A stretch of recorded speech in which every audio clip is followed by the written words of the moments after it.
Welcome to VideoBooks YouTube channel. We are explaining book summaries to add value and save the valuable time of your precious life. Before we start, make sure to like and subscribe to our channel for long book summaries with complete information from the book. Tahereh Mafi's high fantasy novel, This Woven Kingdom, weaves an intricate narrative inspired by Persian mythology and the monumental epic, the Shahnameh.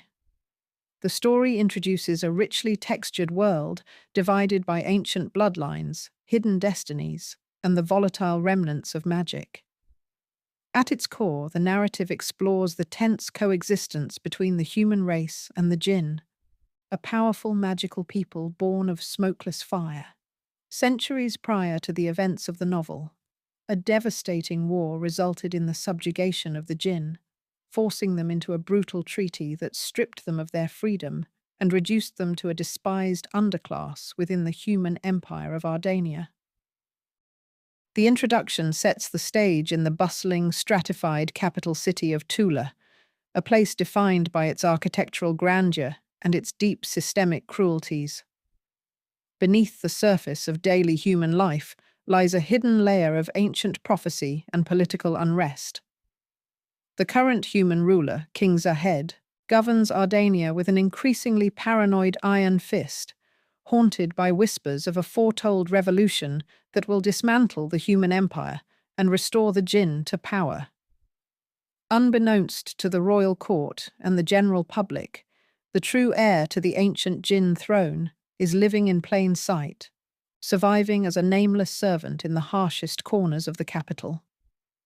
This opening framework establishes the central themes of the epic, focusing on the heavy burdens of royalty, the contrast between perceived worth and hidden divinity, and the inevitable clash between duty and desire.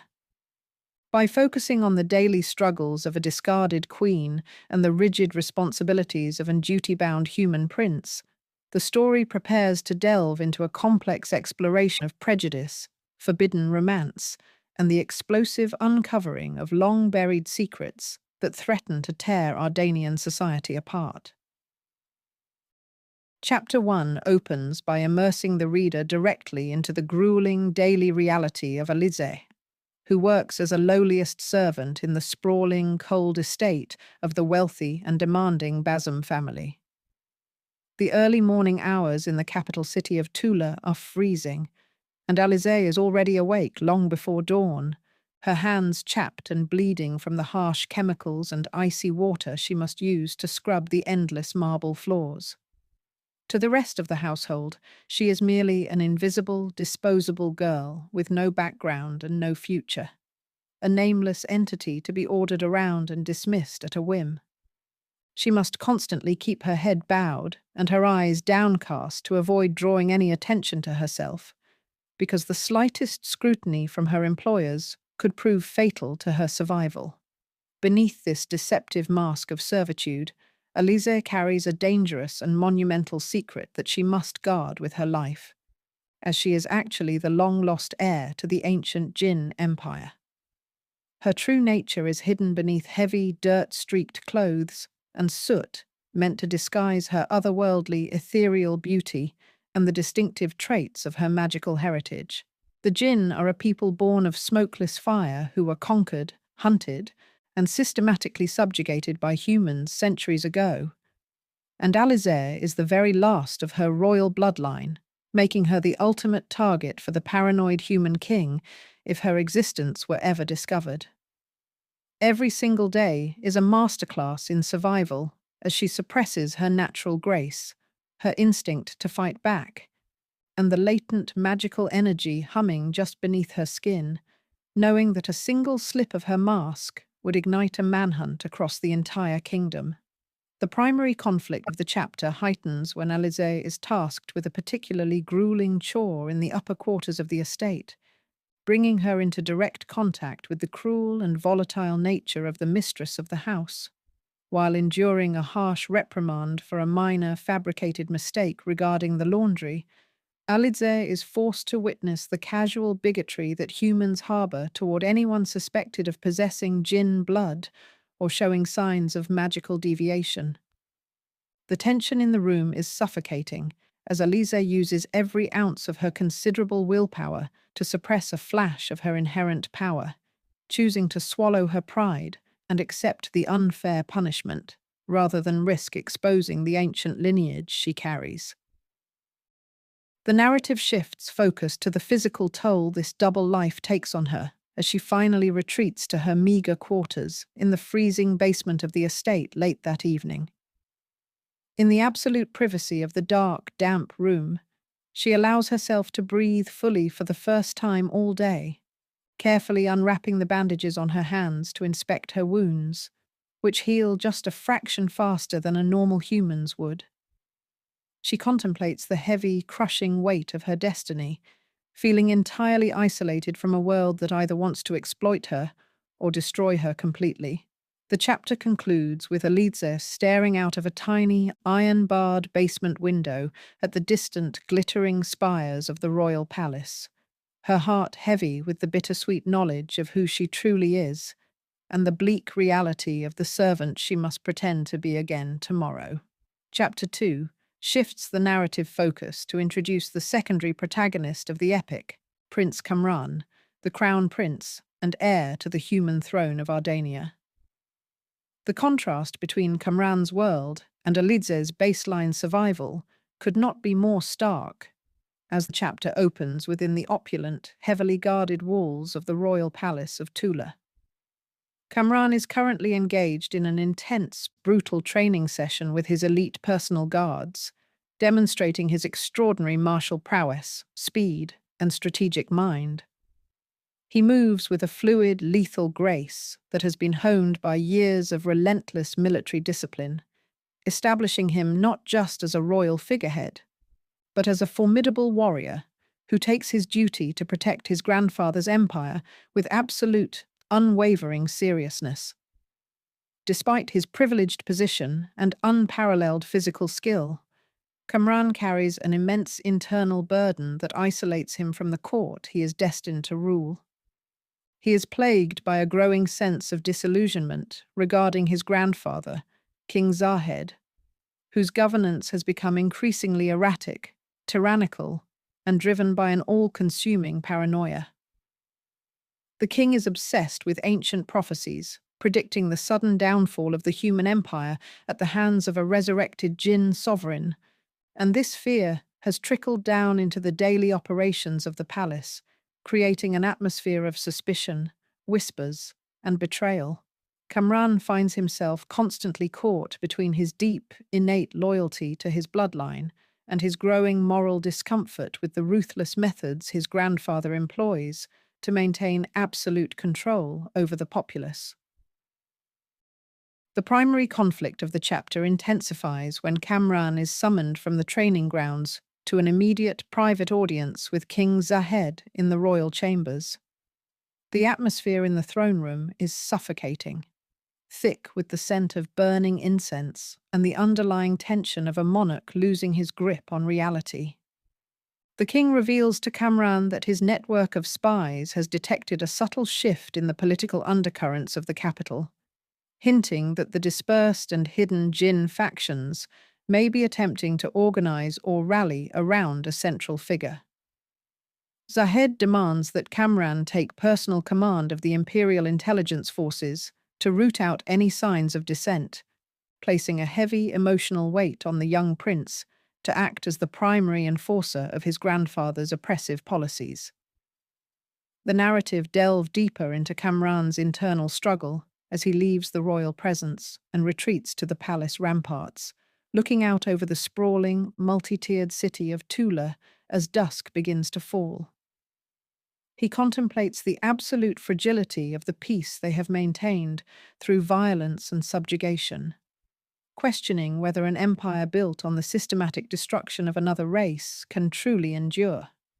He feels entirely alone in his doubts, unable to voice his concerns to his comrades or his family without committing treason.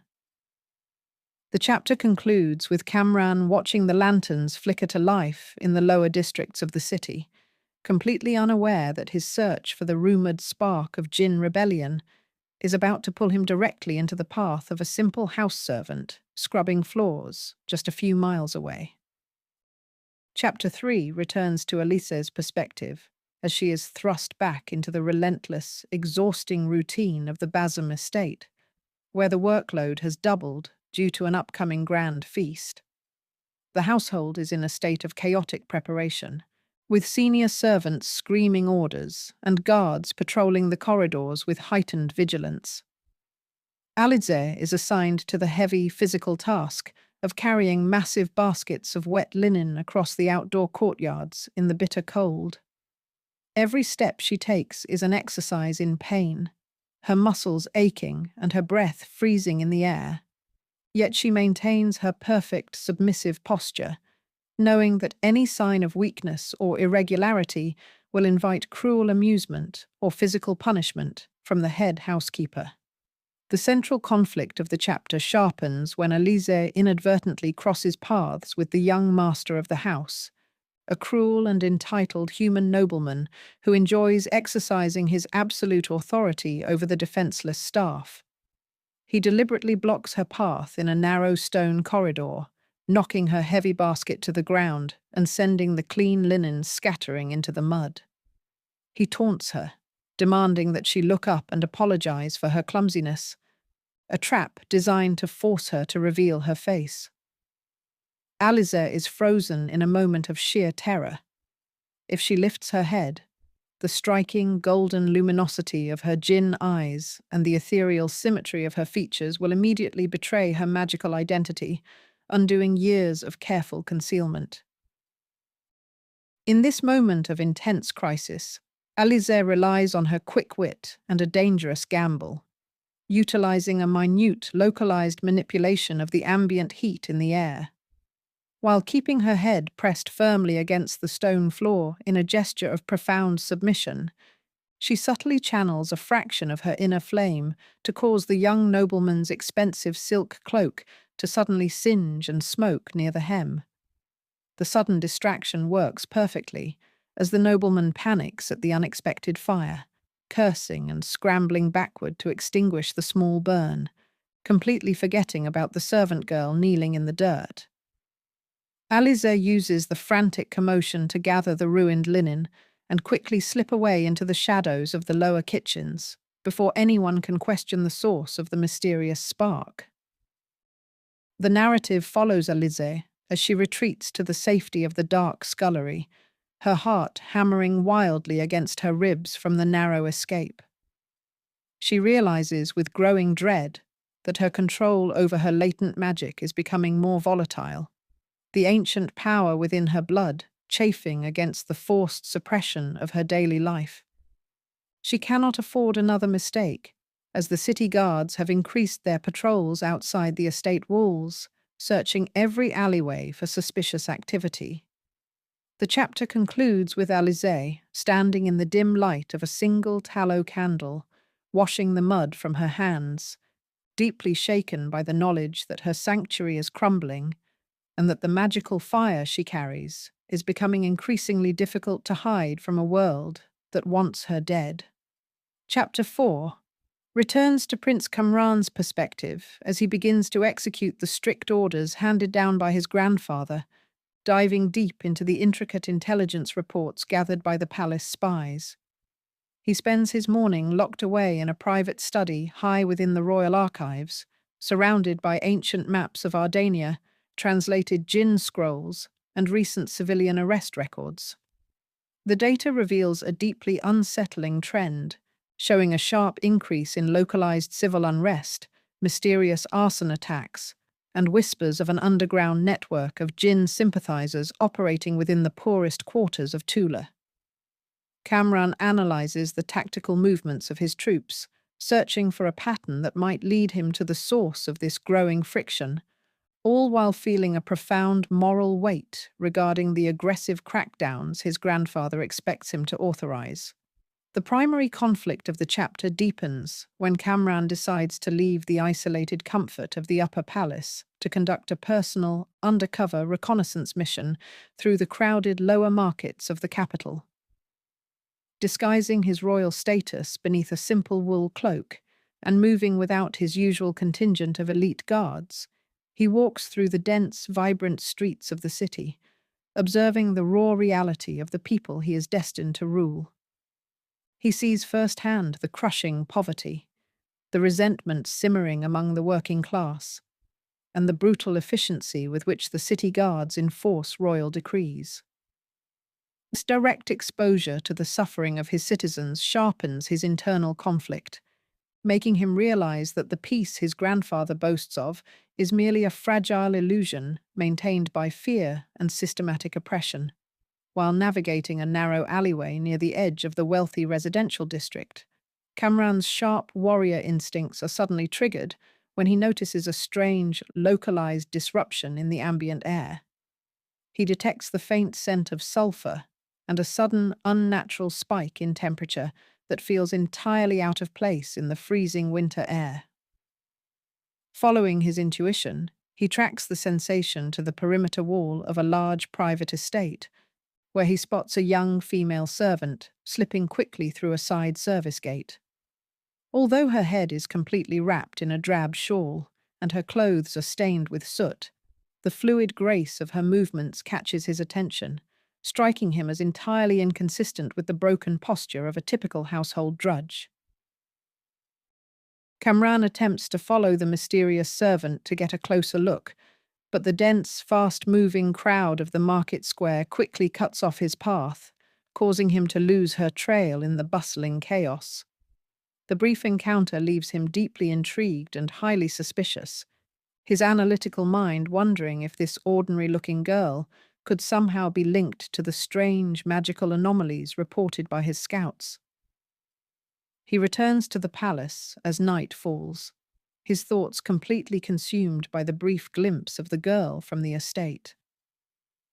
The chapter concludes with Kamran standing on his private balcony, looking out over the dark silhouette of the city, determined to return to that specific district the following day to uncover the truth behind the mysterious heat signature and the invisible girl who carried it.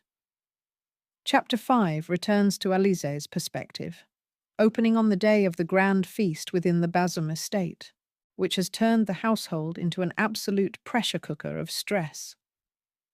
Alizeh is pushed to the brink of physical exhaustion, tasked with carrying heavy silver platters, polishing intricate glassware, and keeping out of sight while the wealthy guests begin to arrive. The estate is flooded with the elite of Ardanian society, dressed in luxurious silks and dripping with jewels, completely oblivious to the suffering of the servants moving like ghosts around them. Alizeh must be more careful than ever, keeping her dirt-smeared face completely hidden beneath her low-hanging shawl to ensure no one notices her striking features. The central conflict of the chapter reaches a dangerous climax when Alizeh is ordered to assist in the main courtyard, where the guests' horses and carriages are being received. As she crosses the cobblestone courtyard, a sudden commotion erupts when a highly strung, massive warhorse becomes startled by a burst of decorative fireworks. The beast rears back in a panic, its hooves flailing wildly, threatening to crush a young child who has wandered away from their parents. With no time to think, Alizeh's maternal and royal instincts override her caution, and she springs forward with impossible speed, diving into the danger zone to pull the child out of harm's way just before the hooves strike the stone. The rescue is successful, but the sudden, violent movement causes Alizeh's heavy shawl to slip completely from her head, exposing her face to the bright torchlight of the courtyard. For a terrifying, suspended second, her breathtaking beauty and the unmistakable golden sheen of her djinn eyes are laid bare for everyone in the immediate area to see. The crowd falls into a stunned, breathless silence, completely paralyzed by the sight of a lowly servant possessing the ethereal visage of the mythical race they have been taught to fear and despise. Panic immediately flares in Alizeh's chest as she realizes she has committed the ultimate error, effectively painting a massive target on her back.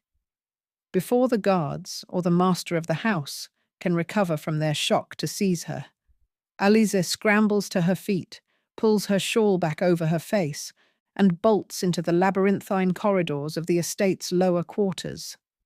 She handles the tight corners with desperate familiarity, her heart hammering against her ribs like a trapped bird. She knows that within minutes, the entire estate will be locked down, and the city watch will be notified of a suspected jinn living under the Bazem roof. The chapter concludes with Alizeh locking herself inside her freezing basement room, frantically packing her few meager belongings into a small bundle, fully aware that her life as an invisible house servant is officially over and that she must flee into the deadly Ardanian night before the palace executioners come to claim her. Chapter 6 switches back to Prince Kamran's perspective, finding him patrolling the affluent residential district of Tula on horseback under the cover of night. His thoughts are still entirely consumed by the strange heat signature he detected earlier, and he has strategically positioned his patrol near the outer perimeter of the Bazem estate. The freezing night air is suddenly shattered when the heavy iron gates of the mansion burst open and a wave of absolute panic ripples through the arriving guests. Kamran immediately spurs his horse forward into the courtyard, his sharp eyes taking in the chaotic scene of shouting noblemen, weeping children, and frantic guards searching the dark corners of the property. The primary conflict of the chapter heightens when Kamran confronts the master of the house to demand an explanation for the sudden lockdown. The breathless nobleman reveals that a servant girl working in the kitchens was just exposed as a hidden jinn after demonstrating unnatural speed to save a child from a panicked warhorse. The description of the girl's impossible grace and the brief golden flash of her eyes immediately matches the mysterious figure Kamran had been tracking earlier that afternoon. Realizing that the very target his grandfather ordered him to find is currently trapped within the perimeter, Kamran commands his personal guard to secure the outer walls while he enters the dark, labyrinthine lower quarters of the estate alone. Moving through the narrow, subterranean corridors of the servant quarters, Kamran relies on his acute warrior senses to guide him through the gloom. The air grows noticeably colder the deeper he descends, until he reaches a heavy wooden door at the end of a damp stone hallway, where the ambient temperature suddenly spikes, humming with a faint, residual warmth that confirms he has found her hiding place. He draws his ceremonial blade, his heart hammering with a complex mixture of tactical adrenaline and intense curiosity as he prepares to face a creature of myth. He kicks the door open expecting a dangerous, hostile rebel, but instead finds a small, freezing room containing nothing but a straw mattress and a terrified, soot-stained girl clutching a small bundle of clothes. The narrative reaches a breathless, intimate peak as Alizeh is forced to look up, her heavy shawl slipping completely away to reveal her true face to the Crown Prince of Ardania. Kamran is instantly transfixed, completely paralyzed by the striking, ethereal symmetry of her features and the luminous, golden depth of her eyes that seem to hold the ancient fire of her ancestors. For a long, suspended moment, the deep-seated prejudices of his upbringing clash violently with the raw, undeniable truth standing before him. The chapter concludes from Kamran's viewpoint as the shouts of the approaching city guards echo down the stone corridor, forcing him to make a split-second decision whether to execute his royal duty and arrest her, or protect the incredible, mysterious girl who has completely shattered his understanding of the world. Chapter 7 deepens the immense tension inside the freezing basement room as Alizeh and Prince Kamran stand locked in a breathless standoff. The sounds of the approaching city watch grow louder down the stone corridor, their heavy boots echoing against the damp walls and their torches casting flickering shadows through the open doorway. Alizeh is hyper-aware of the drawn blade in the prince's hand and the royal crest gleaming on his chest, recognizing him instantly as the ultimate threat to her survival. Every muscle in her body is coiled to spring, her ancient jinn instincts screaming at her to fight or flee. Yet she forces herself to remain absolutely still, knowing that any aggressive movement will seal her fate. The primary conflict of the chapter focuses on the intense psychological battle between the two protagonists, as Kamran demands to know her true identity. Instead of executing his duty immediately, Kamran is entirely captivated by the golden luminosity of her eyes and the strange, undeniable aura of authority she carries despite her soot-stained clothes. He questions how a jinn could manage to live undetected inside a prominent noble estate for so long without the palace intelligence network finding out. Alizeh responds with a quiet, fierce dignity, refusing to beg for her life or betray any information about her heritage, choosing instead to challenge his assumptions about the inherent cruelty and danger of her people. The narrative reaches a critical turning point when the first wave of city guards reaches the threshold of the room, their swords drawn and ready to seize the suspected magical rebel. To Alizeh's absolute astonishment, Kamran steps directly into their path, using his massive frame and royal authority to block their entry. He commands the guards to fall back and secure the upper courtyards, falsely claiming that the basement is entirely clear and that the suspect must have escaped through a drainage tunnel. The guards are confused by the order, but dare not question the direct command of the Crown Prince, immediately retreating up the stairs and leaving the room in a heavy, sudden silence. The chapter reaches its emotional peak in the immediate aftermath of the guards' departure, as Kamran turns back to face Alizeh, lowering his ceremonial blade back into its sheath. He tells her that he is granting her a temporary reprieve not out of mercy, but because he intends to uncover the full truth behind the mysterious heat signatures and the ancient prophecies haunting his grandfather. He warns her that if she attempts to leave the city, his scouts will find her immediately. The chapter concludes from Alizeh's perspective as Kamran steps backward into the shadows of the corridor and disappears, leaving her alone in the dark room, her heart hammering wildly as she realizes she is no longer just a hidden servant trying to survive, but the personal obsession of the future king of Ardania. Chapter 8 opens with Alizeh moving through the shadows with desperate urgency, knowing that the temporary reprieve granted by Prince Kamran is a fragile shield. The Bazam estate is in absolute ruins around her, with servants weeping and guards overturning furniture in their frantic, delayed search. Slipping through a narrow coal chute she had mapped out months ago, Alizeh breaks away from the property and plunges into the freezing, dark streets of Tula. The capital city feels entirely hostile now, with the royal decree for her arrest already whispering through the night air. She must find a new sanctuary immediately, as her soot-stained servant garments are now a beacon of suspicion to any passing watchman. The primary conflict of the chapter intensifies when Alizeh seeks refuge in the lowest, most dangerous tier of the city, known as the Copper District, where the impoverished and the forgotten congregate. She locates a dilapidated underground tavern run by an elderly jinn sympathizer named Hano, who has managed to survive by operating entirely beneath the notice of the palace spies. Hano is horrified to see the true heir to the throne appearing on his doorstep in such a desperate state, warning her that King Zahed's forces have doubled their patrols and are executing random raids on any household suspected of harboring non-humans. The reality of her people's systematic destruction weighs heavily on the room as Hano explains that the city is turning into a trap from which no jinn can escape. The narrative shifts back to the royal palace, where Prince Kamran is forced to face the immediate consequences of his deception. He enters the Grand Council chamber to find his grandfather, King Zahed, in a state of absolute fury over the reported escape of the jinn servant from the Bazam estate.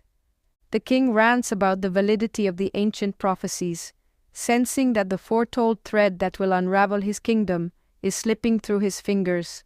Kamran must stand perfectly still under his grandfather's piercing scrutiny, offering a fabricated report about how the girl utilized advanced, untraceable magic to evade his grasp. The psychological pressure is immense, as Kamran realizes that his growing obsession with the golden-eyed girl is driving a dangerous wedge between his royal duty and his personal morality.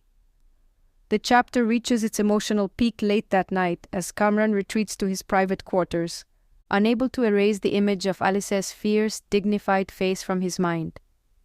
He pulls out an ancient, forbidden text detailing the history of the Jinn sovereigns, searching for any clue that might explain the profound magnetic pull he felt when looking into her eyes.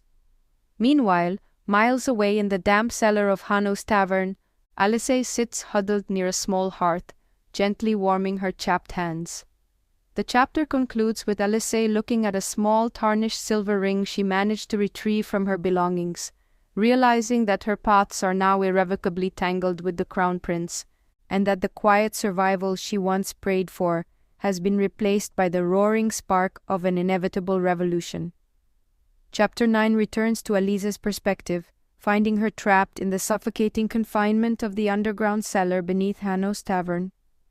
The air down here is thick with the smell of damp earth and old ale, a far cry from the expansive marble hallways of her previous prison, yet it offers a fragile layer of safety.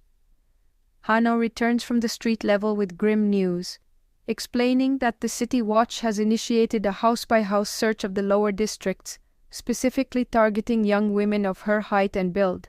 The realization that she has brought immense danger to the doorstep of one of the few people willing to help her creates a deep sense of guilt in Alizeh's chest, forcing her to realize that her presence is a liability to anyone she touches. The primary conflict of the chapter deepens when an unexpected visitor arrives at the tavern, sending a wave of panic through the hidden basement. A mysterious Jinn warrior named Tufan, who has spent years living on the run and operating within the radical fringes of the underground resistance, drops through the floorboards. Tufan is aggressive and highly skeptical of Alizeh's identity, refusing to believe that the true heir to the throne could have allowed herself to be reduced to a common house servant scrubbing the floors of human noblemen. He demands proof of her lineage, creating a tense confrontation where Alizeh must defend her choices and prove that her survival was a tactical necessity rather than an act of cowardice. The narrative shifts to a display of raw inherited power when Tufan steps forward to physically challenge her, drawing a concealed dagger to test her reflexes. Alizeh's long-suppressed royal blood responds instantly to the threat. She does not flinch as she channels a localized pulse of intense heat through her fingertips, melting the tip of Tufan's steel blade before it can even brush against her collar. The sudden display of ancient elemental magic leaves the warrior stunned, dropping to his knees in immediate reverent submission as he recognizes the unmistakable mark of the sovereign fire. The shift in dynamics is profound, transforming Alizeh from a hunted refugee into a beacon of hope for a radical movement she is not entirely sure she wants to lead. The chapter reaches its emotional peak as Tufan reveals the broader scope of the Resistance's plans, explaining that a massive convergence of hidden Jinn factions is taking place within the capital to coincide with the upcoming royal ball. They intend to use the distraction of the festivities to strike a blow against King Zahed's regime, and they want Alizeh to take her rightful place at the head of the vanguard. The pressure of this sudden destiny weighs heavily on her as she looks down at her scarred, unwashed hands, realizing that the quiet life of anonymity she fought so hard to maintain is gone forever. The chapter concludes with Alizeh standing in the dim torchlight, staring at the melted dagger on the floor, accepting the reality that the spark of revolution has been lit, and she must now find a way to navigate the roaring fire ahead. Chapter 10 shifts back to Prince Kamran's perspective, finding him deep within the heavily guarded inner sanctum of the royal palace, enduring a tense meeting with his grandfather's chief intelligence officer. The officer presents a detailed map of the Copper District, noting that their surveillance has picked up an unusual influx of travelers entering the city through the southern gates under false pretenses. Kamran listens to the briefing with a cold, calculated focus, his mind working through the tactical possibilities. He suspects that these movements are directly tied to the golden-eyed girl he encountered in the basement, and the thought that she might be the catalyst for a massive, coordinated uprising fills him with a dangerous mixture of anticipation and dread. The primary conflict of the chapter heightens when King Zahed suddenly enters the war room, his eyes wild with a manic energy that unnerves even his most loyal commanders. The king reveals that his personal seers have experienced a collective, terrifying vision of a crown of fire rising over Tula, a sign he believes confirms the presence of the fabled Jinn sovereign within the city walls. Zahed commands Kamran to initiate an immediate, unrestricted curfew across the lower tiers, and authorizes the use of lethal force against anyone suspected of concealing magical traits. Kamran is deeply horrified by the cruelty of the decree, realizing that his grandfather's descent into absolute madness will result in the slaughter of thousands of innocent civilians if left unchecked. The narrative shifts to a moment of quiet rebellion when Kamran leaves the war council, determined to find Alizeh before his grandfather's executioners can track her down. He returns to his private chambers to prepare for another undercover excursion into the city, but he is intercepted by his closest friend and elite bodyguard Hazran. Hazran notices the intense, frantic energy radiating from the prince and cautions him against taking unnecessary risks that could jeopardize his standing with the king. The interaction highlights the immense isolation Kamran faces, as he is forced to lie to his most trusted confidant to protect a girl he barely knows, realizing that his actions are bordering on high treason against the crown. The chapter reaches its emotional peak late that evening as Kamran slips out of the palace gates, blending seamlessly into the shadows of the darkening streets. The capital is on a knife edge, with the newly deployed royal guards patrolling the major intersections with torches and drawn weapons, creating an atmosphere of terrifying oppression. Kamran navigates the narrow alleyways of the lower tier, his senses highly attuned to any sign of the unique heat signature he has come to associate with Alizeh. The chapter concludes from Kamran's viewpoint as he looks back up at the towering dark silhouette of the royal palace, fully aware that he is crossing a line from which there is no return, driven by an unyielding need to face the mysterious girl who has upended his entire world. Chapter 11 returns to Alizeh's perspective, capturing the heavy, suffocating atmosphere inside Hano's underground cellar as she prepares for a highly dangerous mission.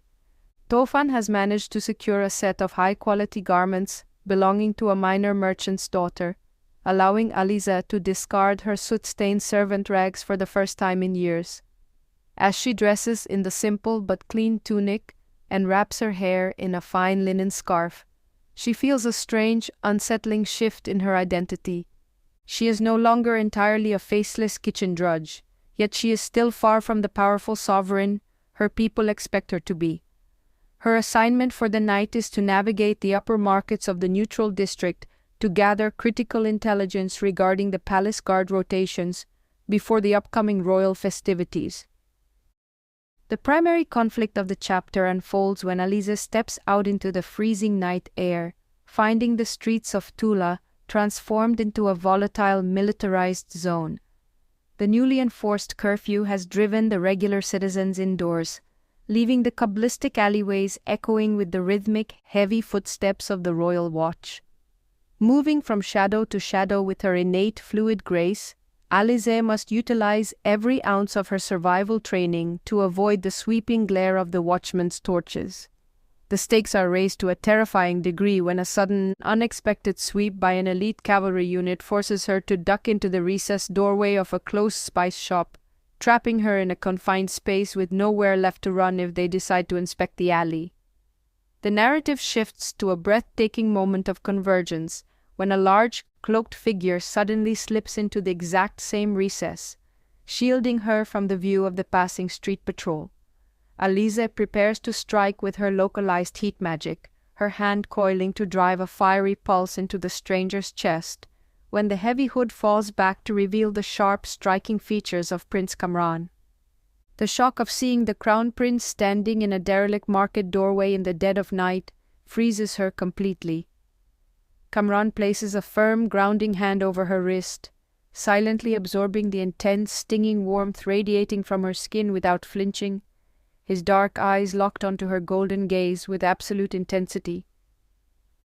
The chapter reaches its emotional peak as the patrol passes by, leaving the two protagonists trapped in a breathless, static proximity within the narrow stone doorway. Kamran questions her with a low, ragged whisper, demanding to know why she is wandering the dangerous streets when his grandfather's executioners are actively hunting her down. Alizeh challenges his royal arrogance, refusing to show fear and demanding to know why the future king of Ardenia is acting as a guardian angel for a despised jinn refugee.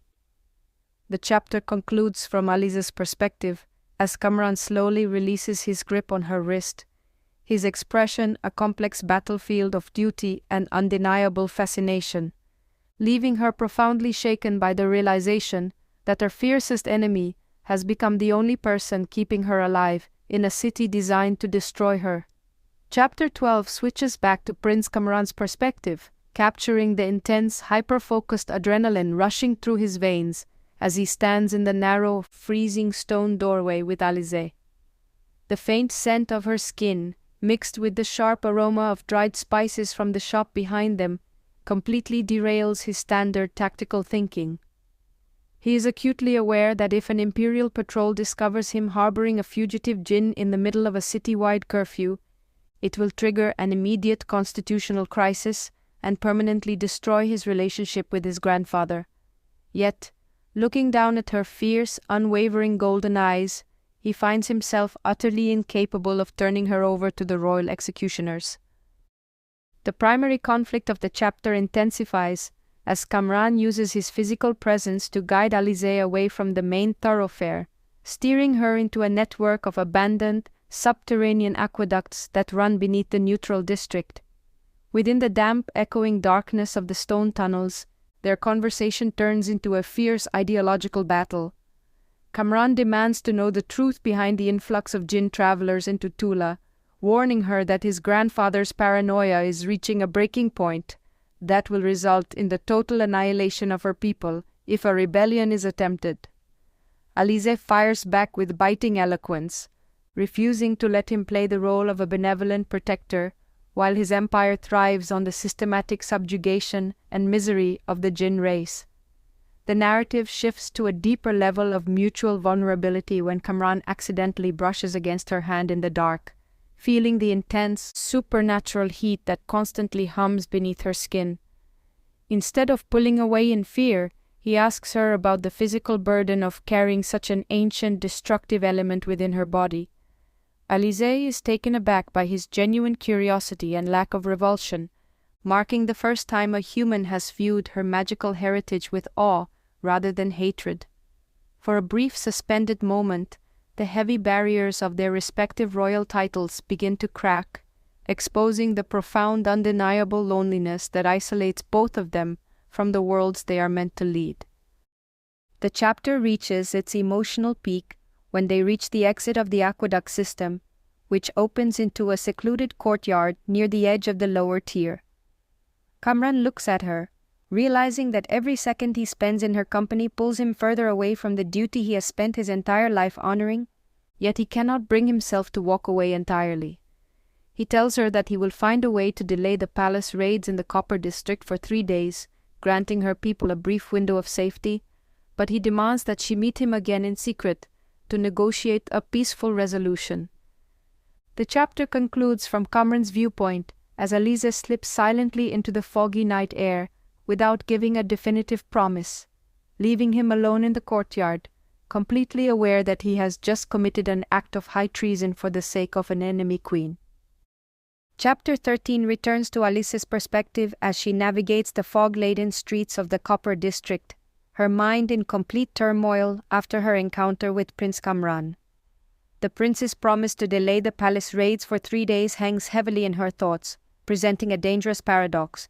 She cannot decide if his gesture is a genuine act of mercy or a highly sophisticated trap designed to lure her entire network into the open. Returning to the underground cellar beneath Hanno's tavern, she finds the air thick with tension as Tufan and several other resistance fighters are engaged in a heated argument over a map of the royal palace, their weapons laid out under the dim candlelight. The primary conflict of the chapter sharpens when Alizeh informs the group about the 3-day delay in the guard rotations, deliberately omitting the detail that she received this information directly from the crown prince. Tufan reacts with immediate suspicion, arguing that a sudden lull in the palace's aggressive crackdowns is an obvious indication that the Imperial Intelligence Network is setting a trap to ambush the resistance. He demands that they accelerate their timeline and launch a preemptive strike on the night of the royal ball, using the element of surprise before the military can readjust its positions. Alizeh is forced to use her voice as the true sovereign to command them to stand down, igniting a dangerous internal power struggle within the group. The narrative shifts to a moment of quiet revelation, when Hano pulls Alizeh away from the arguing warriors, leading her to a hidden alcove at the back of the cellar, where a collection of ancient jinn relics is stored. He presents her with a beautifully preserved embroidered tunic that once belonged to her mother, the late queen of the Jinn Empire. Touching the fine, shimmering fabric, Alizeh feels a sudden, profound surge of connection to her ancestors, the latent magical fire in her veins flaring in response to the woven threads. Hano explains that true leadership is not about matching the cruelty of their human oppressors with violence, but about finding the wisdom to rebuild what was broken, reinforcing her desire to avoid a bloody massacre in the streets. The chapter reaches its emotional peak late that night as Alizeh sits alone in the alcove, cradling her mother's tunic against her chest while looking at the tattered silver ring on her finger. She realizes that she is trapped between two impossible choices, leading her people into a desperate war that could result in their total extinction, or trusting the word of a human prince whose family has spent centuries hunting her kind. The weight of her crown feels heavier than ever in the silence of the dark cellar. The chapter concludes with Alizeh making a definitive decision to honor the secret meeting with Kamran, knowing that she is risking her own life and the future of her entire race on the chance that the future king of Ardania is different from his grandfather. Chapter 14 shifts back to Prince Kamran's perspective, finding him locked in a high-stakes psychological battle within the royal palace during the early morning hours. He is summoned to an urgent closed-door session of the High Council, where King Zahed is surrounded by senior generals demanding an immediate aggressive sweep of the lower districts. The atmosphere is thick with hostility, and the king is on the verge of signing an executive order that would effectively place Tula under total martial law, rendering any peaceful negotiation impossible. Kamran must utilize every ounce of his political acumen and tactical reputation to subtly dismantle the arguments of the warmongering generals, playing a dangerous game of administrative delay to honor the 3-day reprieve he promised to Alizeh. The primary conflict of the chapter heightens when Kamran's own father, the reclusive and deeply observant Prince Div, confronts him on the palace balcony following the adjournment of the council meeting. Div possesses a sharp, intuitive mind and has noticed the subtle shifts in his son's behavior, particularly his sudden defense of the lower tiers and his frequent, unauthorized excursions into the city after curfew. Div warns Kamran that playing double games under the nose of a paranoid tyrant like King Zahed is a swift path to the executioner's block, reminding him that the survival of their entire dynasty depends on absolute solidarity. The intense interaction forces Kamran to realize that his secrets are leaking, and the protective walls he has built around his true intentions are beginning to crumble under the scrutiny of his own family. The narrative shifts to a moment of quiet focus as Kamran retreats to the royal armory late that afternoon to prepare for his clandestine meeting with Alizeh. While selecting a simple, unadorned dagger from the racks instead of his prominent ceremonial blade, he is joined by Hazran, his loyal bodyguard and closest friend. Hazran expresses deep, unspoken concern about the mental toll the recent investigations are taking on the prince, offering his unwavering blade for whatever hidden war Kamran is fighting. The profound loyalty of his friend only deepens Kamran's internal guilt, as he is forced to maintain his wall of silence, knowing that involving Hazran in his treasonous meetings with a jinn fugitive would seal his friend's doom along with his own. The chapter reaches its emotional peak as the sun dips below the horizon, painting the spires of the palace in a bloody, dramatic crimson light that reflects the volatile state of the kingdom. Kamran slips through the secret servant's egress at the base of the palace walls, leaving behind the safety of his royal status to venture into the foggy, hostile night of the neutral district. His heart hammers with a complex mixture of tactical alertness and an undeniable magnetic anticipation that defies all logic and training. The chapter concludes from Kamran's viewpoint as he reaches the designated courtyard of the abandoned aqueducts, standing motionless in the freezing mist, his eyes scanning the dark shadows for the first glimpse of the golden-eyed girl who holds the fate of his empire in her chapped hands. Chapter 15 returns to Alizeh's perspective as she steps into the quiet, mist-shrouded courtyard of the abandoned aqueducts, her movements so silent they barely disturb the swirling fog. She observes Prince Kamran from the safety of a dark archway before revealing herself, noting how the future king stands with the alert, dangerous grace of a soldier even when stripped of his royal retinue. The freezing night air seems to dissipate the moment she steps forward, the innate supernatural heat humming within her veins, creating a localized warmth that cuts through the winter chill. When Kamran turns to face her, the sudden, intense focus in his dark eyes sends a sharp jolt through her chest, confirming that their connection has grown far too deep to be dismissed as mere political curiosity. The primary conflict of the chapter unfolds as they engage in a whispered, high-stakes negotiation beneath the crumbling stone of the courtyard. Kamran informs her that he has successfully managed to delay the full military sweep of the Copper District for the promised 3 days, but he warns her that his grandfather's paranoia is escalating to a dangerous flashpoint. He demands that she reveal the true extent of the jinn presence in the capital, arguing that the only way to prevent a catastrophic slaughter of her people is to let him mediate a peaceful dispersal before the night of the royal ball. Alizeh counters with fierce, unyielding pride, explaining that the jinn are not an invading army but a displaced, suffering populace seeking a basic right to exist without being hunted like rabid beasts by human soldiers. The narrative shifts to a moment of intense, breathless intimacy when a sudden sound from the street level echoes down into the courtyard, signaling a passing civilian watch patrol. Instinctively, Kamran moves with lightning speed to pull Alizeh deeper into the pitch-black recess of the stone archway, his massive frame shielding her body from view. Locked together in the cramped, suffocating darkness, Alizeh can feel the rapid thud of his heart against her shoulder, while her own radiant skin radiates a fierce heat that warms the freezing prince.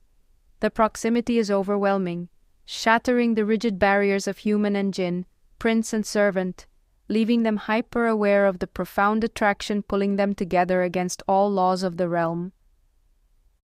The chapter reaches its emotional peak after the patrol fades into the distance, yet neither of them moves to break the physical connection immediately. In the quiet darkness of the archway, Kamran speaks with a raw, unexpected vulnerability, confessing that his thoughts have been entirely consumed by her image since the night in the basement, and that he feels an alien, undeniable loyalty to her that defies his duty to his own crown. Alizeh is deeply shaken by his admission, realizing that this human prince represents both her greatest danger and her only true sanctuary in a hostile world. The chapter concludes from Alizeh's perspective as she gently steps away from his embrace, promising to return the following night with a definitive answer for his terms, leaving the courtyard with her heart hammering wildly from the terrifying realization that she is falling in love with the enemy. Chapter 16 switches back to Prince Kamran's perspective as he returns to the royal palace in the dead of night, his blood still humming with the electrifying warmth of Alizeh's touch. The transition from the raw, dangerous intimacy of the hidden courtyard back to the suffocating luxury of his royal quarters is jarring, making the golden tapestries and polished marble floors feel like an elaborate cage. He stays awake until dawn, pacing his chambers as he tries to reconcile the intense, unyielding loyalty he feels toward an enemy queen with the heavy ancestral duty he owes to his own kingdom. The realization that he is actively working against his grandfather's administration to protect a Jinn refugee forces him to accept that he has crossed a terrifying line into active treason. The primary conflict of the chapter intensifies during the morning court session, when King Zahed unveils a ruthless new defensive measure that threatens to completely destroy Kamran's delicate diplomatic efforts. The paranoid monarch reveals that he has secretly commissioned a dark, experimental alchemical weapon designed to detect and violently incinerate anyone carrying the baseline elemental traits of smokeless fire. The king plans to deploy this lethal mechanism at the main gates of the palace during the upcoming royal ball, transforming the celebration into a calculated, blood-soaked trap for any hidden jinn attempting to infiltrate the upper tier. Kamran is completely horrified by the sheer cruelty of the plan, realizing that his 3-day reprieve is no longer enough to save Alizeh and her people from a horrific massacre. The narrative shifts to a moment of sharp psychological tension when King Zahed suddenly turns his piercing, suspicious gaze directly onto Kamran, demanding a progress report on the hunt for the escaped servant from the Bazem estate. The atmosphere in the council chamber becomes thin as the king openly questions his grandson's sudden lack of results, hinting that failure to secure the capital will be viewed as a sign of weakness, or worse, compliance with the enemy. Kamran is forced to maintain a perfectly calm, unreadable mask, utilizing his formidable military reputation to deflect the king's doubts, while internally scrambling to formulate an emergency evacuation plan for the woman who has completely captured his soul. The chapter reaches its emotional peak late that afternoon as Kamran seeks out his father, Prince Div, in the secluded palace gardens, desperate for a sliver of guidance without exposing the full extent of his treason. Div, sensing the immense, suffocating weight pressing down on his son, speaks in quiet riddles about the ultimate cost of crowns and the brutal sacrifices required to alter the course of an empire's destiny.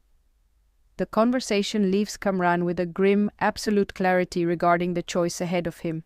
The chapter concludes from Kamran's viewpoint as he prepares to venture back into the treacherous night for his final scheduled meeting with Alizeh, fully aware that he must now convince her to flee the capital immediately before his grandfather's alchemical trap is sprung.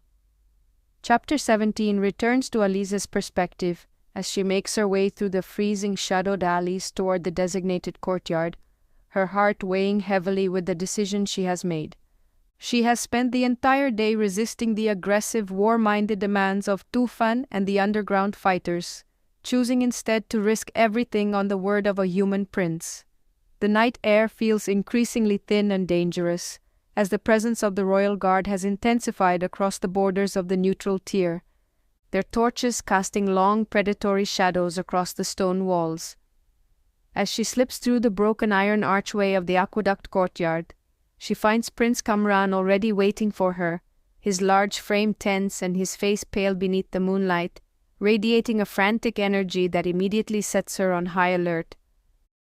The primary conflict of the chapter explodes when Kamran steps forward, grabbing her hands with a desperate urgency that completely shatters their usual guarded decorum.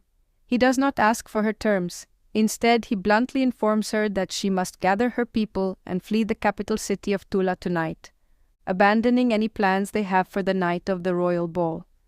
He reveals the horrifying secret of his grandfather's newly commissioned alchemical weapon, explaining that King Zahed intends to use a lethal burning mechanism to incinerate anyone with jinn blood at the palace gates.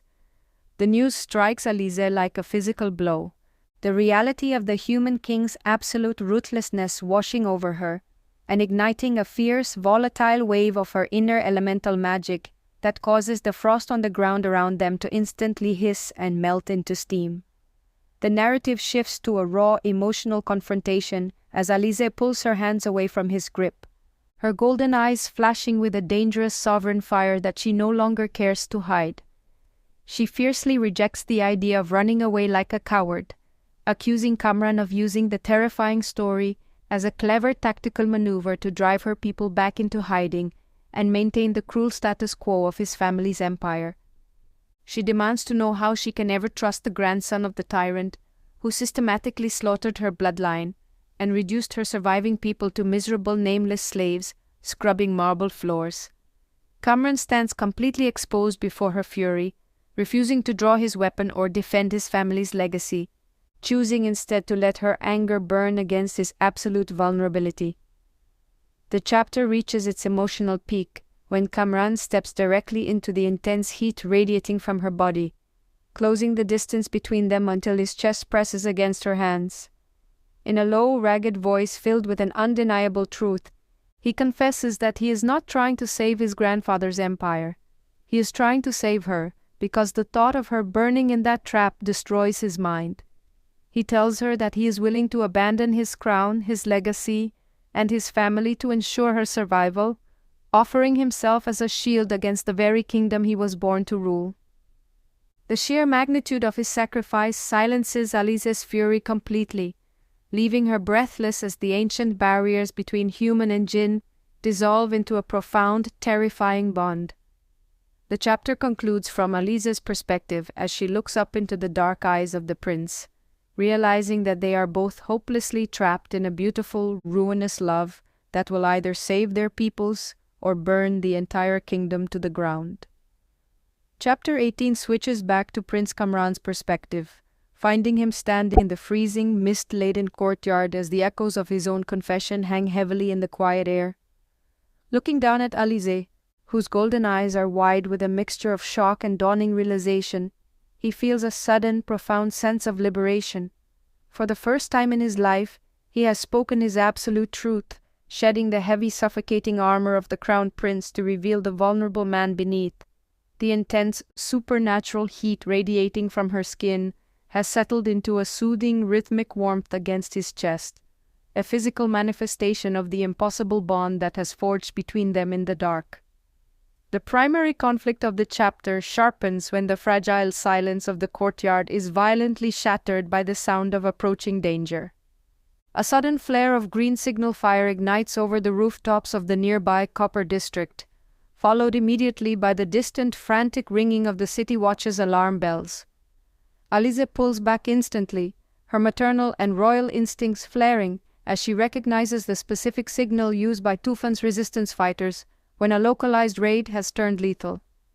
Kamran realizes with a sinking heart that his grandfather's intelligence officers must have moved up their timeline, initiating the brutal sweeps of the lower tier ahead of schedule and rendering his 3-day promise completely void. The narrative shifts to a moment of chaotic tactical coordination as the two monarchs are forced to transition from star-crossed lovers back into the leaders of their respective factions. Kamran knows that if Alizeh rushes back into the Copper District blindly, she will walk straight into an elite military ambush designed to capture her alive for the king's executioners. He grips her shoulder, forcing her to look at him through the rising panic, and offers a desperate, high-stakes compromise. He will use his royal clearance to enter the lower tier from the western garrison gate, drawing the main contingent of the Royal Watch away from the tavern sector and creating a safe corridor for her people to evacuate. Alizeh looks at him, searching his dark eyes for any trace of deception, before giving a tight, solemn nod of acceptance that cements their treasonous alliance. The chapter reaches its emotional peak in the final breathless moments before they separate into the dark night. Kamran reaches out, his fingers gently brushing against the side of her face, memorizing the smooth, warm contour of her skin as if it might be the last time he ever touches her. He tells her to meet him at the Northern Aqueduct terminal at dawn, once her people are safe, promising that they will leave Tula together, abandoning the bloody legacies of their ancestors for a chance at a clean slate. The chapter concludes from Kamran's viewpoint as Alizeh slips silently over the stone wall and vanishes into the foggy, crimson-lit streets, leaving him alone in the courtyard to face the roaring chaos of a kingdom on the brink of a brutal civil war. Chapter 19 returns to Alizeh's perspective, plunging her directly into the chaotic, smoke-filled nightmare of the Copper District. The air is thick with the acrid stench of burning timber and the terrifying screams of families running for their lives as King Zahed's soldiers execute their premature brutal raid. Alizeh sprints through the narrow, twisting alleyways with her innate fluid grace, using her supernatural agility to leap over debris and avoid the sweeping glares of the Imperial watchmen. Her heart hammers wildly against her ribs, not out of fear for her own life, but from the crushing weight of responsibility for the hidden Jinn citizens who look to her as their ultimate savior. The primary conflict of the chapter explodes when Alizeh reaches the perimeter of Hanno's tavern, finding the street level completely surrounded by a detachment of heavily armored royal infantry. Through the cracked wooden windows of the cellar egress, she spots Tufan and a small group of resistance fighters pinned down, their swords drawn as soldiers prepare to breach the final barricade with heavy iron rams. Ignoring the voice in her head that screams for caution, Alizeh channels the latent, ancient fire of her ancestors, allowing the smokeless flame to surge through her veins until her fingers glow with a brilliant, blinding golden light. She launches herself into the fray, unleashing a localized shockwave of intense heat that shatters the soldiers' iron weapons and sends the vanguard scrambling backward in absolute terror at the sight of the mythical Jinn sovereign. The narrative shifts to a breathless moment of evacuation, as Alizeh uses the sudden, chaotic distraction to breach the cellar and pull Hanno, Tufan, and the surviving refugees out into the dark alleyways. Tufan is stunned by her timely intervention and the raw display of her royal power, immediately organizing the able-bodied fighters to shield the elderly and children as they retreat toward the western corridor. Alizeh notices that the military presence in this specific sector is surprisingly thin, with the elite cavalry units noticeably absent from the main intersections. She realizes with a profound surge of emotion that Prince Kamran has kept his word, successfully staging a massive diversion at the western garrison gate to draw the bulk of the Imperial forces away from her people's primary escape route. The chapter reaches its emotional peak in the heavy, quiet moments just before dawn, as the last of the Jinn refugees slip safely past the city's outer perimeter wall into the deep fog of the wilderness. Alizeh stands at the crossroads near the northern aqueduct terminal, her body trembling from the physical exhaustion of channeling so much raw elemental magic and her clothes stained with soot and ash. Tufan begs her to come with them into the mountains to lead the true rebellion, but she firmly refuses, turning her gaze back toward the dark silhouette of the capital city. The chapter concludes from Alizeh's perspective, as she walks alone into the freezing mist of the northern terminal, her tattered silver ring gleaming in the first pale light of morning, determined to fulfill her promise to Kamran, even if it means stepping back into the jaws of the Empire for the man she loves. Chapter 20 switches back to Prince Kamran's perspective, finding him leaning heavily against the damp stone wall of the northern aqueduct terminal. As the first pale slivers of dawn break through the heavy winter fog, his royal uniform is torn, his hands are scraped from the chaotic tactical diversion he staged at the western garrison, and his mind is completely spent from a night of active rebellion against his own bloodline. The sound of distant city alarms has finally faded into a tense, suffocating silence, leaving only the steady drip of condensation inside the stone vault. Kamran listens to every echo with hyper-attuned focus, his heart hammering against his ribs as the minutes tick away, haunted by the terrifying possibility that Alizeh might have been captured or killed in the lower tier. The primary conflict of the chapter resolves into a profound, breathless relief when a slender silhouette finally emerges from the thick mist at the mouth of the tunnel.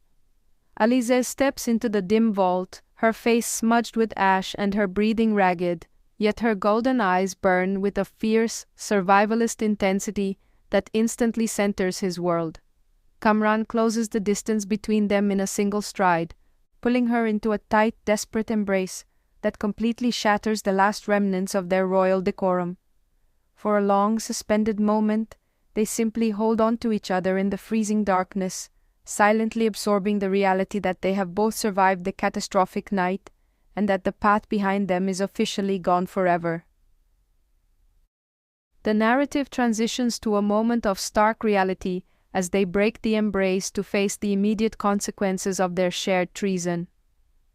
Alizeh confirms that Hano, Tofan, and the rest of the refugees successfully breached the outer perimeter thanks to his diversion, meaning her people are finally safe in the wilderness.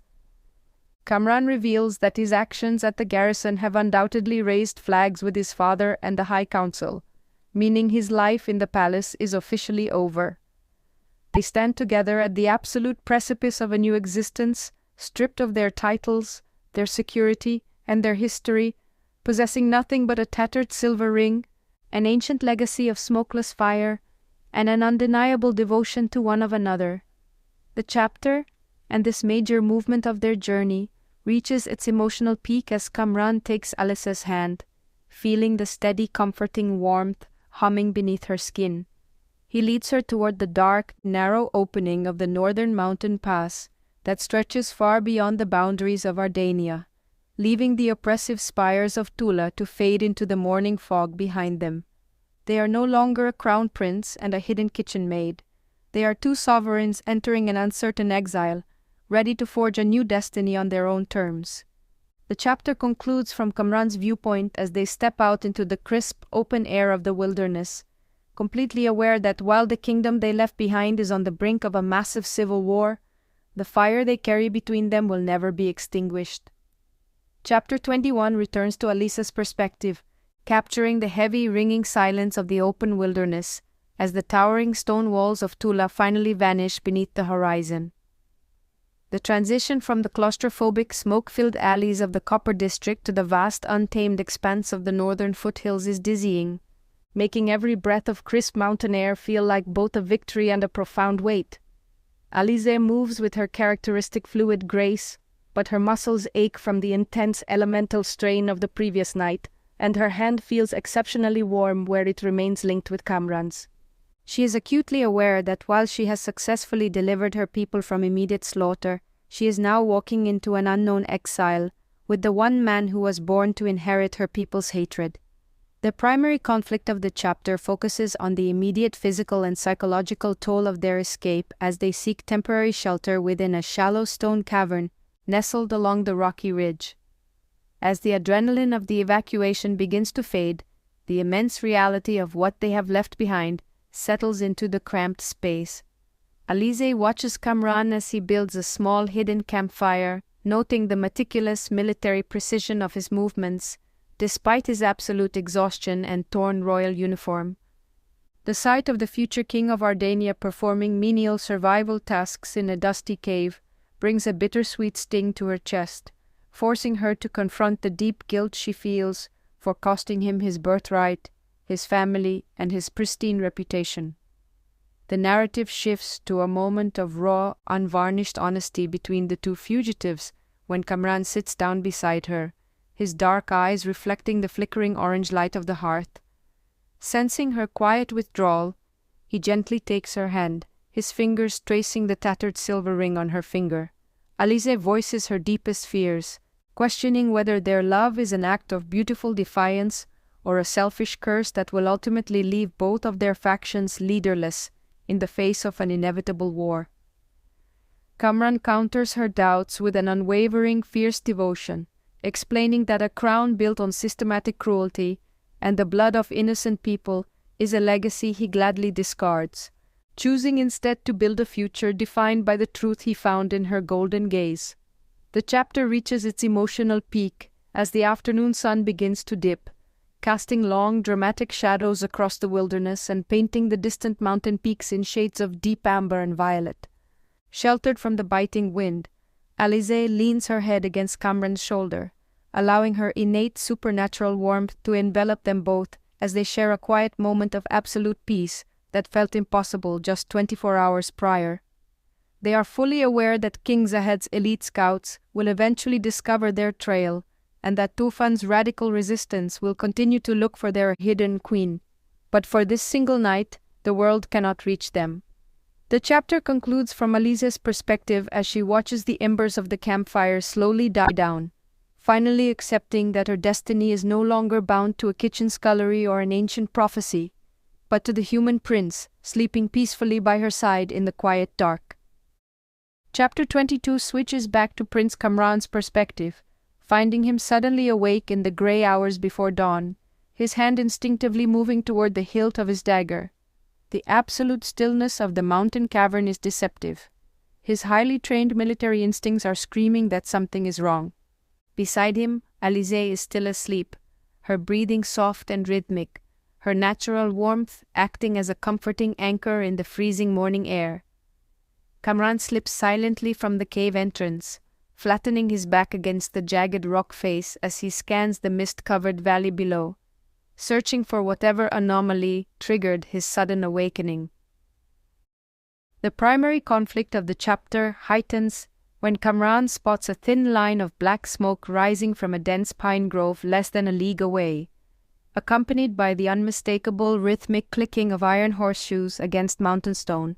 His chest tightens as he recognizes the tactical formation of the Imperial Vanguard, King Zahed's most lethal tracking unit. His grandfather's bloodhounds have closed the gap much faster than anticipated, likely guided by specialized trackers who know how to read the subtle heat signatures left behind by Alizeh's residual jinn magic. Kamran realizes with grim certainty that their position is compromised, and running blindly into the open peaks will only make them easy targets for the Vanguard's longbows. The narrative shifts to a moment of high-stakes coordination as Kamran retreats into the cave to awaken Alizeh, her golden eyes snapping open with instant alertness at the firm touch of his hand. There is no time for fear or sentimentality. They must move immediately. Kamran outlines a desperate tactical plan to use the narrow, treacherous shale paths of the upper ridge to slow down the mounted soldiers, forcing the vanguard to dismount and face them on uneven terrain, where numbers mean less than raw agility. Alizeh nods in understanding, her expression hardening into that of a sovereign as she prepares to draw upon her internal fire once again, despite the lingering exhaustion humming in her veins. The chapter reaches its emotional peak as they reach the summit of the shale ridge, the shouting of the pursuing soldiers echoing clearly through the thin mountain air. Looking back down at the approaching vanguard, Kamran recognizes the lead rider as Hazran, his closest friend and former bodyguard, whose face is a mask of grim duty and profound betrayal. The realization that he may have to draw his blade against the man who once swore to protect his life lands with crushing emotional weight, forcing Kamran to accept the final bloody cost of his rebellion. The chapter concludes from Kamran's viewpoint as he steps directly into the path of the narrowing ledge, positioning his body as a protective shield in front of Alizeh, his weapon drawn and his heart hardened for a brutal confrontation with the past he left behind. Chapter 23 returns to Alizeh's perspective, her golden eyes widening in horror as she recognizes the devastating psychological trap unfolding on the narrow mountain ledge. Standing just paces away, the Imperial Vanguard halts, their horses kicking up loose shale that cascades down the steep cliff face into the abyss below. Alizeh can feel the fierce, chaotic vibration of Kamran's heartbeat just ahead of her, his large frame rigid with a terrible resolve as he faces Hazran. The bond between the two men is palpable in the tense silence, a heavy history of shared battles and mutual loyalty that is now being violently crushed beneath the weight of Imperial commands. The primary conflict of the chapter erupts when Hazran steps down from his mount, his hand resting heavily on the pommel of his sword, but refusing to draw the blade just yet. He pleads with Kamran to step away from the jinn fugitive, his voice cracking with a mixture of raw grief and anger, as he explains that King Zahed has branded the prince a victim of ancient, mind-altering witchcraft, rather than a traitor. Hazran promises that if Kamran returns to Tula immediately to stand at his grandfather's side, his honor can still be restored and his life spared from the executioner's block. Alizeh feels a cold dread seep into her chest, realizing that the Empire is offering Kamran a golden bridge back to his life of luxury, and that her presence is the only thing keeping him in this frozen purgatory. The narrative shifts to a display of absolute, unyielding devotion when Kamran refuses to move an inch, his voice ringing out across the stone ridge with a clarity that silences the wind. He tells Hazran that his eyes are completely clear, and that he has chosen this path not because of a spell, but because he can no longer serve a throne, built on the systematic slaughter of innocent people. The rejection is the final breaking point for the vanguard. Hazran draws his weapon with a heavy heart, and the soldiers behind him advance with extended spears. Refusing to let Kamran bear the brunt of the assault alone, Alizeh steps forward, her sovereign fire flaring to life along her arms, transforming the loose frost on the rocks into a thick, blinding screen of white steam that engulfs the entire ledge. The chapter reaches its emotional peak amidst the chaotic, blinding mist as Alizeh uses her localized heat to strike the tips of the advancing spears, melting the iron points before they can pierce Kamran's armor. Rather than engaging in a lethal counter-offensive, Kamran uses the confusion to deliver a non-lethal, heavy strike with the hilt of his blade to Hazran's shoulder, disarming his friend and forcing the vanguard back into the narrow pass. Grabbing Alizeh's hand, Kamran pulls her toward a steep hidden goat trail that loops over the highest crest of the mountain, effectively cutting off the mounted soldiers. The chapter concludes from Alizeh's perspective as they scramble over the rocky peak into the blinding sunlight of the northern slopes, leaving the shouting of the vanguard behind them, her heart swelling with the profound knowledge that Kamran has truly broken his ties to the old world to build a new one with her. Chapter 24 switches back to Prince Kamran's perspective, capturing the ragged, burning sensation in his lungs as he and Alizeh collapse into a narrow stone crevice on the northern slope of the mountain. The adrenaline that sustained him through the confrontation on the ledge begins to recede, leaving behind a profound, crushing exhaustion that weighs heavily on his limbs. He looks down at his hands, which are trembling slightly from the sheer physical exertion of fighting his own men, and the image of Hazran's betrayed face remains burned into the back of his eyelids. The transition from a revered military commander to a hunted renegade is fully complete now, and the realization that he can never return to the life he knew lands with absolute finality. The primary conflict of the chapter deepens as the physical environment turns entirely hostile, presenting a new threat that their martial training cannot easily conquer. A sudden, violent mountain blizzard sweeps across the northern peak, dropping the temperature instantly and reducing their visibility to mere paces. The biting wind howls through the stone crevice, threatening to freeze them in place if they remain stationary for too long. Kamran tries to shield Alizeh with his heavy woolen cloak, but his own human body is rapidly losing heat to the storm. He realizes with a surge of panic that his tactical maneuver to escape the vanguard has trapped them on an exposed, freezing summit, with no supplies and no shelter from the elements. The narrative shifts to a moment of profound role reversal when Alizeh notices his shivering form and steps forward to become the protector. She wraps her arms securely around his torso, pulling his large frame against her chest and allowing the ancient, smokeless fire humming within her veins to radiate outward into his skin. The intense, supernatural warmth acts as an immediate barrier against the freezing wind, creating a fragile microclimate of safety inside the dark stone crevice. As Kamran rests his head against her shoulder, listening to the steady, strong beat of her heart, the lingering guilt over abandoning his kingdom begins to dissolve, replaced by a deep understanding that this displaced queen is the only home he has left in the world.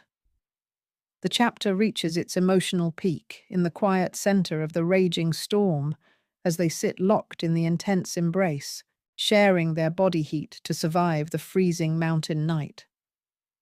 In the soft, golden light radiating from her skin, Kamran speaks in a low whisper, acknowledging that the empire he once fought to protect is officially dead to him, and that his blade now belongs entirely to her and the future she wishes to build. Alizeh presses her forehead against his, her golden eyes shining with a mixture of reverence and love, accepting his vow not as a master accepting a servant, but as a sovereign accepting an equal partner. The chapter concludes from Kamran's viewpoint as the blizzard continues to roar outside their stone sanctuary, completely aware that while the world below is searching for a prince and a maid, the wilderness has forged something far more dangerous. Two monarchs bound by fire and blood, ready to reclaim the world on their own terms. Chapter 25 returns to Alizeh's perspective as the violent mountain blizzard finally passes, leaving the northern slopes buried under a thick, pristine blanket of blinding white snow. The morning sun reflects off the icy drifts with a brilliant intensity that forces her to shield her golden eyes as she steps out from the narrow stone crevice. Her body is remarkably energized. The hours spent channeling her internal elemental fire to keep Kamran warm have unlocked a deeper, more stable connection to her ancestral magic. Looking down at the prince, who is just beginning to stir beside her, she notices that his face has regained its healthy color, his breathing deep and steady within the frosty air. The primary conflict of the chapter introduces itself when Alizeh scans the lower valley and spots a massive, low-lying cloud of dark dust moving along the northern trade route far beneath their mountain perch. Utilizing her heightened jinn vision, she focuses on the movement and realizes it is not King Zahed's vanguard, but a massive convergence of displaced jinn factions, traveling under the banner of the radical resistance. Tofan and Hanno have successfully organized the scattered refugees from Tula, uniting them with the hidden northern tribes to form a formidable, wandering host. The sudden sight of her people moving like an exiled nation triggers a profound surge of sovereign duty in her chest, reminding her that she cannot remain hidden in a mountain sanctuary forever, while her race prepares for a bloody reckoning. The narrative shifts to a moment of quiet, heavy anticipation when Kamran joins her at the edge of the ridge, his eyes following her gaze down toward the massive gathering in the valley. He immediately recognizes the strategic implications of the visual. The jinn resistance has transformed from a scattered network of city spies into a legitimate, unified army capable of challenging the Ardanian crown. The dynamic between the two lovers shifts once more as they realize they are no longer just running for their lives, but are now standing at the literal crossroads of an impending global war. Kamran places a steady, supportive hand on the small of her back, silently signaling that he is ready to face her people at her side, even if it means walking directly into a camp filled with warriors who have sworn vengeance against his family's name. The chapter reaches its emotional peak as Alizeh turns to face him, her fingers gently tangling with his as she looks into his resolute dark eyes. She asks him one final time if he is truly prepared to descend into the valley and stand before the jinn host as her partner, warning him that her people will view him with absolute suspicion and hatred before they ever see his honor.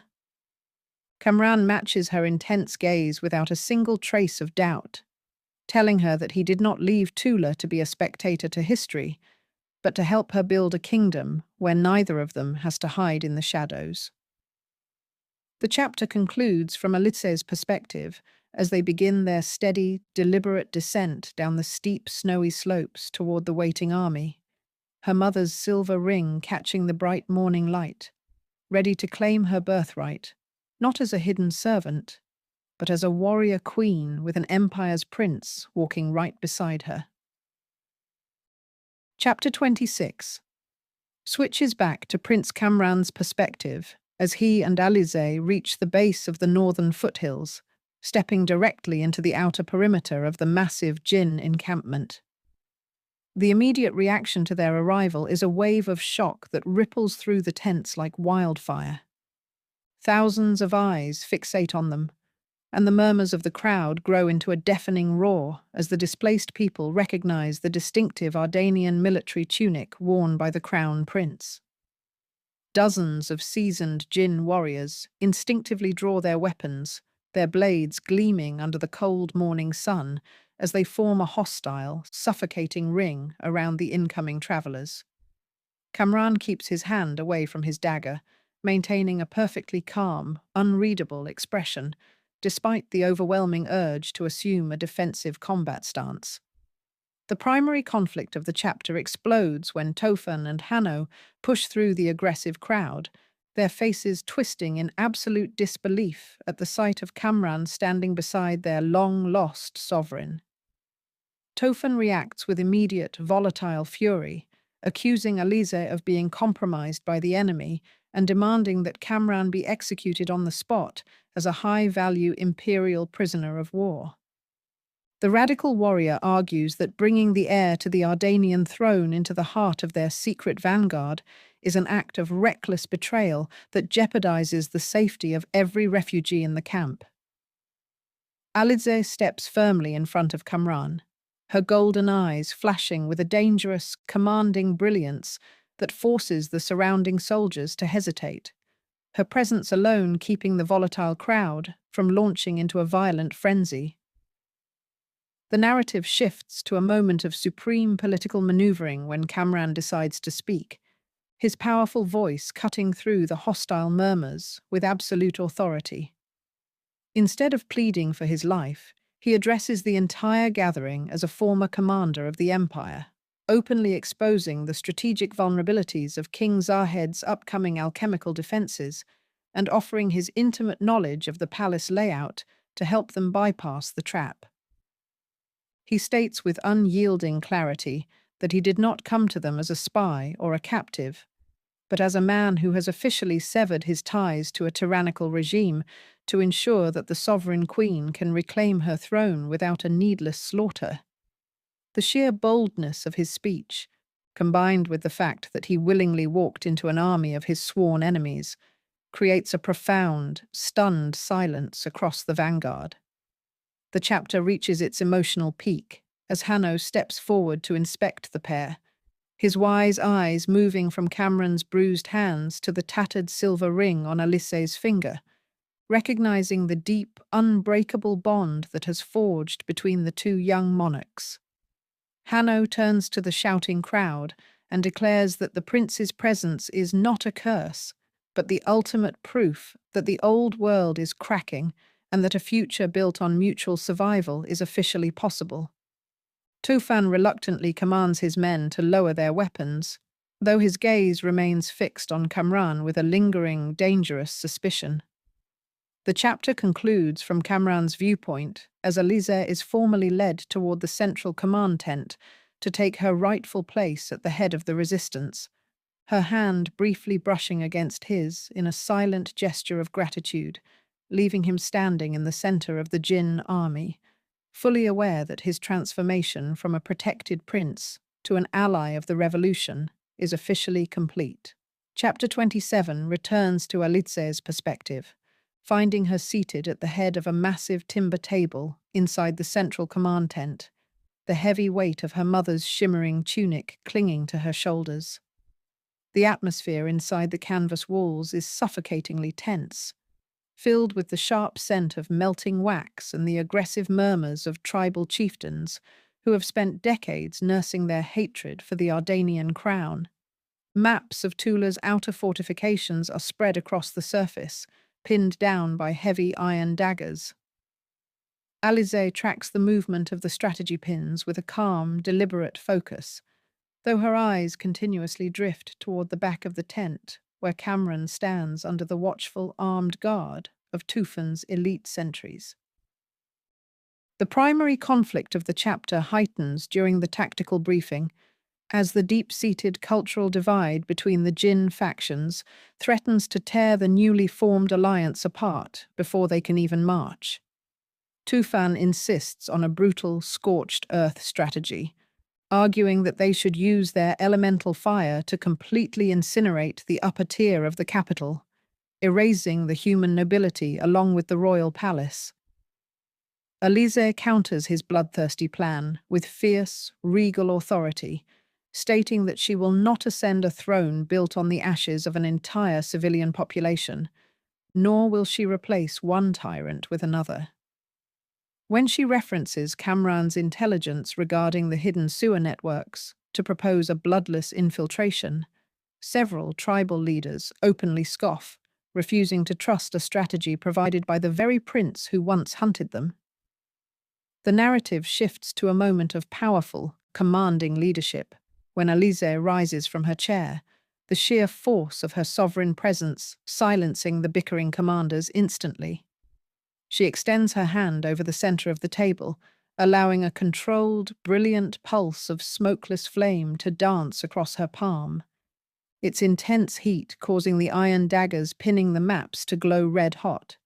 She informs the council with absolute clarity that Kamran proved his loyalty by bleeding on the mountain slopes to protect their queen, which is far more than any of the hidden chieftains did while she was scrubbing floors in the city. Her fierce defense of the human prince establishes an unbreakable boundary, forcing the council to realize that to question Kamran's presence is to question the judgment of their rightful sovereign. The chapter reaches its emotional peak late that night after the council dismisses, leaving Alizeh and Kamran alone in the dim torchlight of the empty tent. The rigid, regal posture she maintained for the chieftains finally cracks, allowing her to lean against the edge of the table with a heavy sigh of exhaustion. Kamran steps forward, the sentries outside granting him a wide berth after witnessing the queen's fury, and places his strong hands on her shoulders to soothe her tension. In the quiet intimacy of the tent, Alizeh confesses her terror that she might not be the peaceful savior Hanno believes her to be, fearing that the anger of her people will force her to become a monster. Kamran lifts her chin, his dark eyes burning with absolute certainty as he promises to be her conscience and her shield, ensuring they conquer the empire together without losing their souls. The chapter concludes from Alizeh's perspective as they look down at the illuminated map of Tula, united in purpose and ready to launch their revolution on the eve of the royal ball.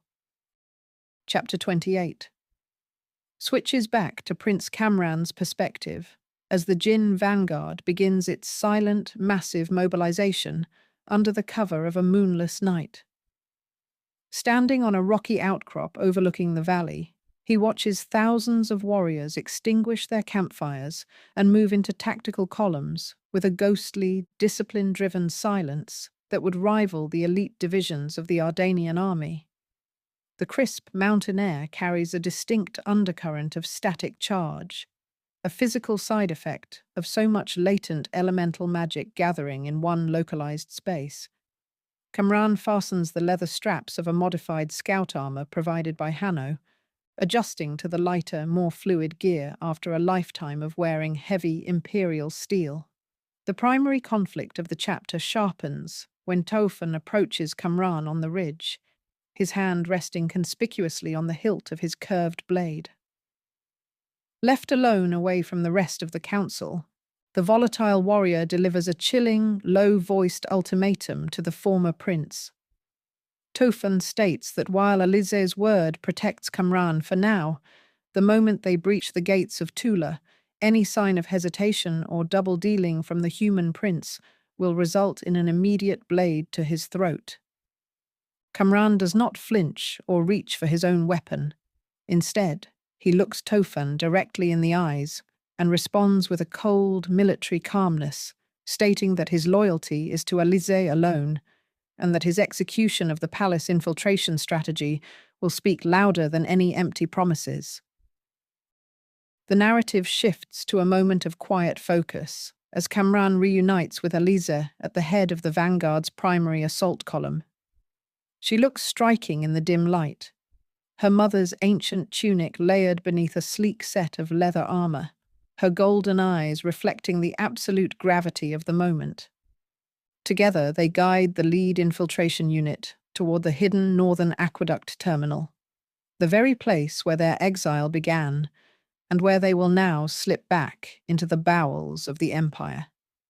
As they descend into the damp, echoing stone tunnels beneath the city walls, Kamran takes the lead, utilizing his intimate knowledge of the imperial structural blueprints to bypass the automated pressure traps and localized guard patrols that secure the subterranean network.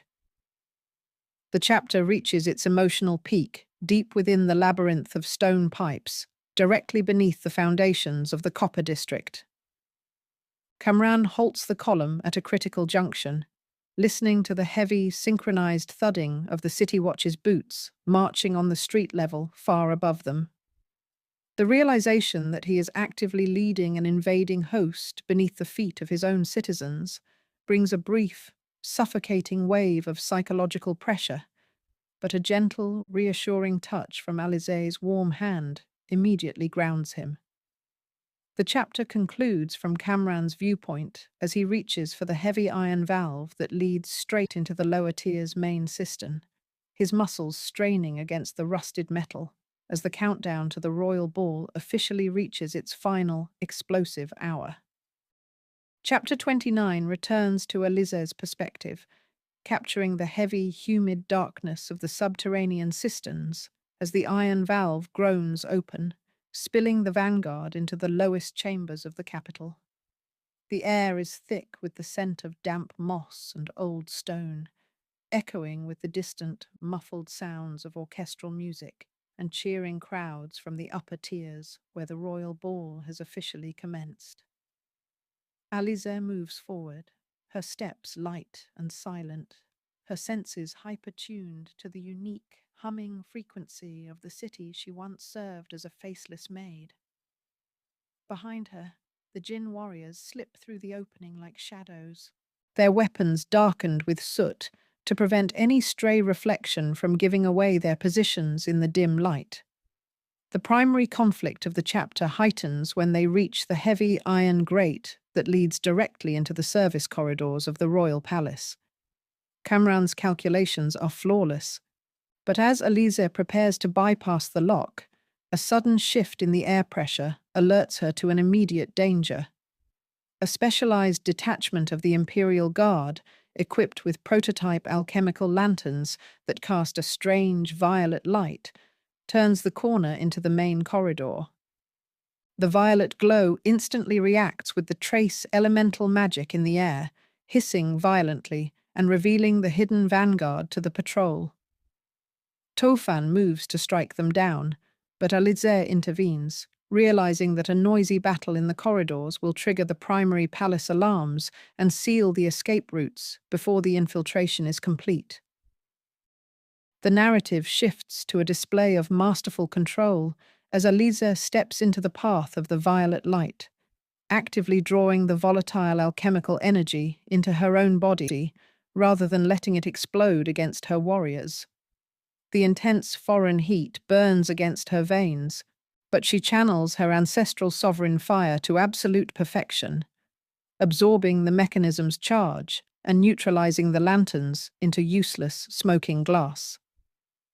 Before the stunned guards can raise their horns to sound the alarm, Kamran launches forward from the shadows, using swift, non-lethal military takedowns to silence the patrol and drag them into the empty cells bordering the corridor.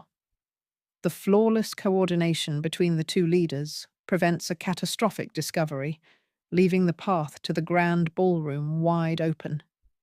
The chapter reaches its emotional peak in the quiet, breathless moments after the skirmish, as Alizeh stands before the grand spiral staircase that leads directly into the heart of the royal celebration. She can hear the laughter of the nobility filtering down through the heavy oak doors, the very people who treated her kind as expendable property. Looking down at her hands, which are still tingling with the residual energy of the alchemical trap, she feels a profound wave of clarity regarding her purpose.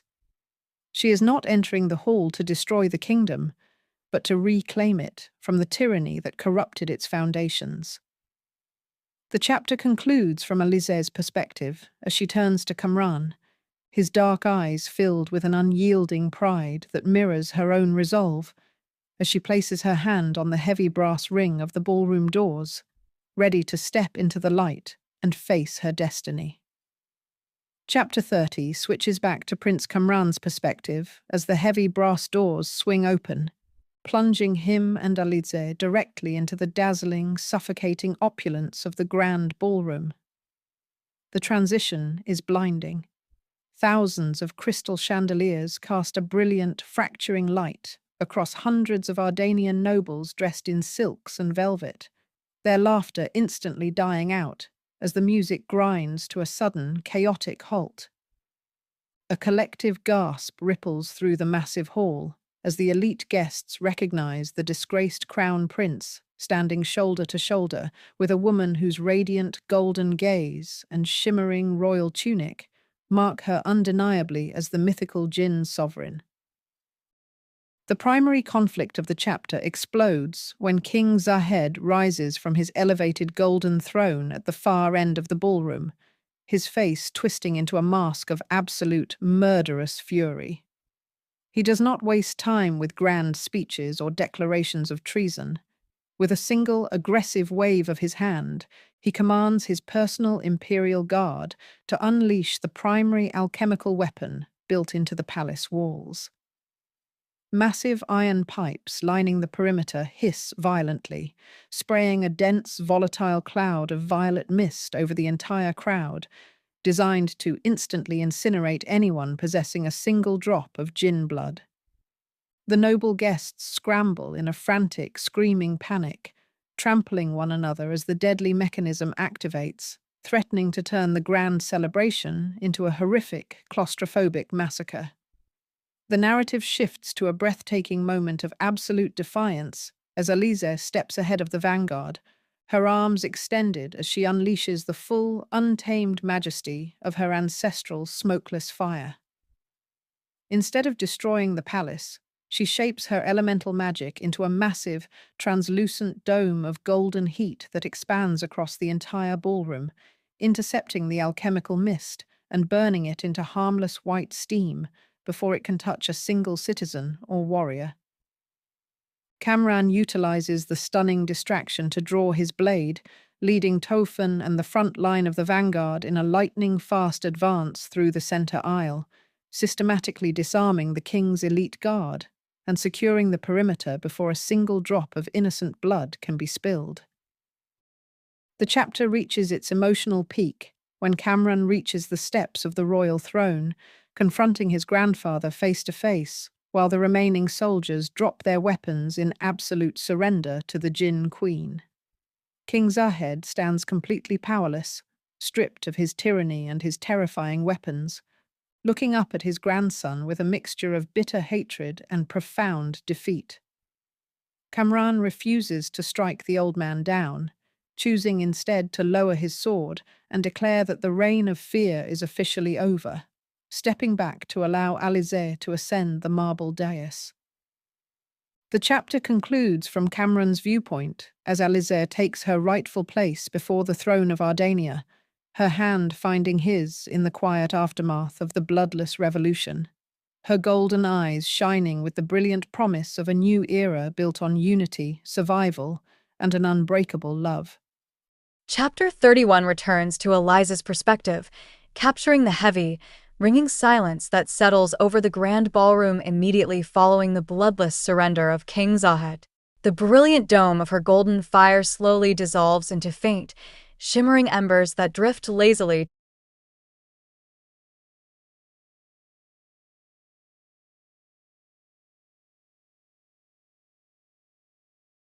Chapter 31 returns to Alizeh's perspective, capturing the heavy, ringing silence that settles over the grand ballroom immediately following the bloodless surrender of King Zahed. The brilliant dome of her golden fire slowly dissolves into faint, shimmering embers that drift lazily toward the high marble ceiling, leaving the air thick with the scent of ozone and melted iron. Looking out over the sea of stunned Ardanian nobles and weary Jinn warriors, Alizeh feels the staggering weight of the crown settling onto her shoulders in earnest. She is no longer a hidden servant slipping through the shadows of the palace. She is the living testament to an ancient prophecy, standing at the literal epicenter of a broken empire that must now be entirely rebuilt from the ground up. The primary conflict of the chapter sharpens when Tufan steps onto the royal dais, his eyes burning with a lingering, volatile hostility as he points his darkened blade directly at the deposed king. He argues fiercely that true justice for centuries of systematic Jinn slaughter cannot be achieved through a peaceful transition, demanding that King Zahed be executed publicly in the palace courtyard to solidify the revolution's power. Alizeh is forced to step between the aggressive warrior and the trembling former monarch, her voice ringing out with an absolute, sovereign authority that brooks no argument. She declares that their new kingdom will not be baptized in the blood of revenge, establishing her first official decree as queen by sentencing Zahed to permanent, heavily guarded exile in the northern fortress, effectively breaking the cycle of violence that has plagued their races for generations. The narrative shifts to a moment of sharp, psychological tension when Prince Div, Kamran's father, steps out from the crowd of silent nobility and slowly approaches the base of the throne.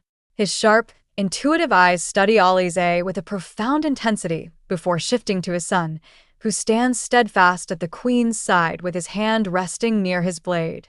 Instead of expressing anger or betrayal, Div bows his head in a quiet, dignified gesture of submission, acknowledging that the old world had grown too corrupt to survive its own tyranny.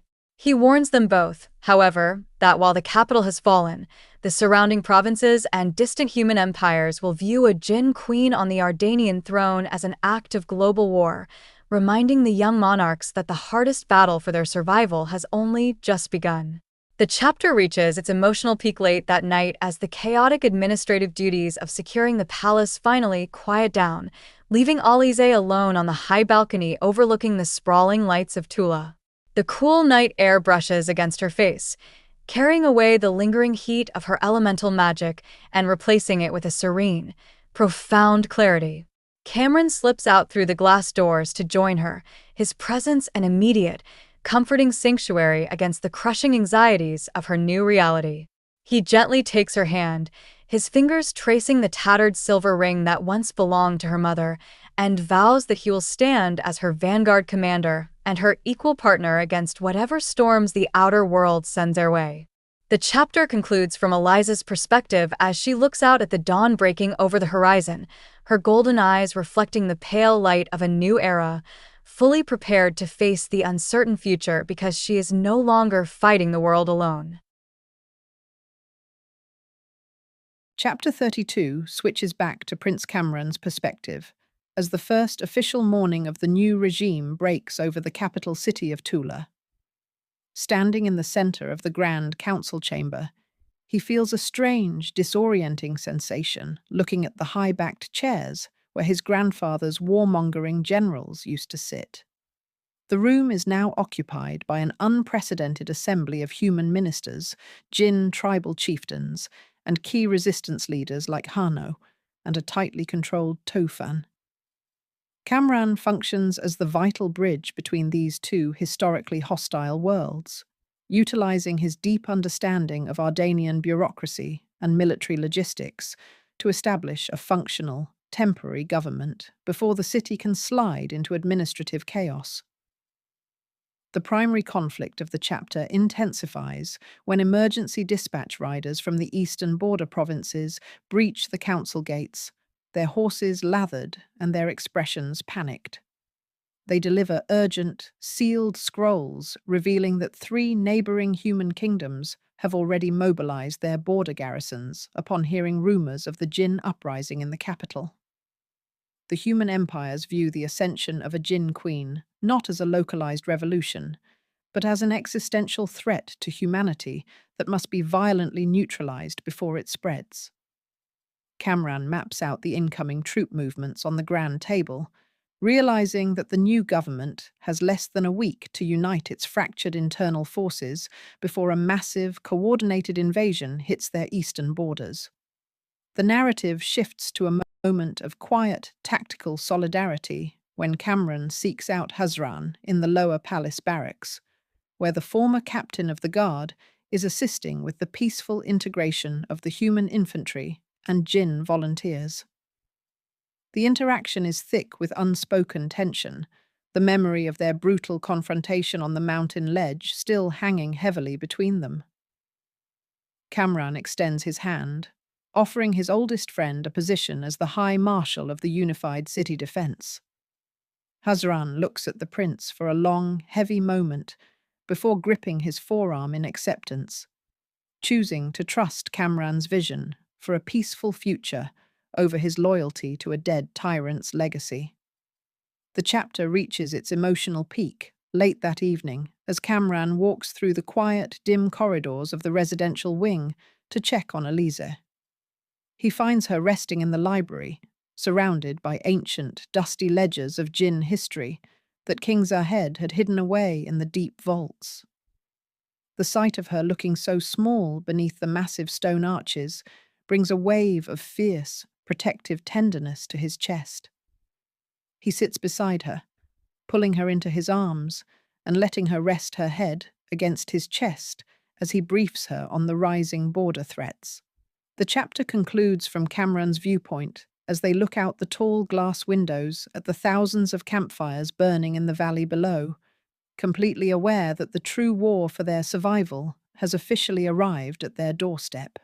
Chapter 33 returns to Alizeh's perspective, finding her standing at the center of the palace's ancient conservatory, surrounded by the calcified remains of prehistoric flora that haven't bloomed since the jinn were first driven into hiding. The atmosphere is heavy with the scent of wet clay and impending rain, matching the tempestuous thoughts racing through her mind. She wears a simpler gown of dark wool today, having discarded the suffocating weight of her ceremonial silks, yet the psychological weight of her sovereignty feels more restrictive than any fabric. Before her stands Hanno, his weathered face lined with a deep ancestral anxiety that immediately signals a crisis far more complex than mere troop movements on a map. The primary conflict of the chapter deepens as Hanno reveals the true nature of the ancient lore he recovered from the palace's subterranean vault. He unrolls a fragile parchment of woven starlight and vellum, explaining that the smokeless fire pulsing within Alizeh's veins is not an infinite resource, but a tethered cosmic force that requires an equilibrium. According to the foundational prophecies of their ancestors, the sudden activation of such immense elemental power in a human capital has begun to fracture the unseen veil separating the physical world from the primordial void. If Alizeh continues to channel her magic to shield the city or fight the incoming human armies, she risks burning out her own life force entirely, leaving her people leaderless at the very moment they need her most. The narrative shifts to a scene of intense emotional friction when Tufan enters the conservatory, his boots clicking sharply against the marble tiles as he interrupts the quiet consultation. Having caught wind of the newly discovered scrolls, the radical commander refuses to believe the warning, viewing it as a superstitious deception designed to make their queen appear weak before her enemies. He demands that Alizeh authorize an immediate preemptive strike against the advancing human vanguard using a concentrated burst of her elemental fire, arguing that a display of absolute terror is the only language the neighboring empires will understand. Alizeh stands her ground, the air around her growing suffocatingly hot as she commands Tufan to remember his place, realizing with a sinking heart that her greatest challenge will be restraining the violent impulses of her own people. The chapter reaches its emotional peak as night falls over Tula, bringing with it a low, rumbling thunderstorm that rattles the high glass windows of the library where Alizeh seeks solitude. The physical exhaustion of maintaining her composure before the warring factions catches up to her, causing her knees to buckle as she sinks onto a low velvet settee. Kamran appears from the shadows of the arched doorway, his uniform damp from inspecting the outer wall defences, and immediately rushes to her side. He doesn't offer empty platitudes or political advice.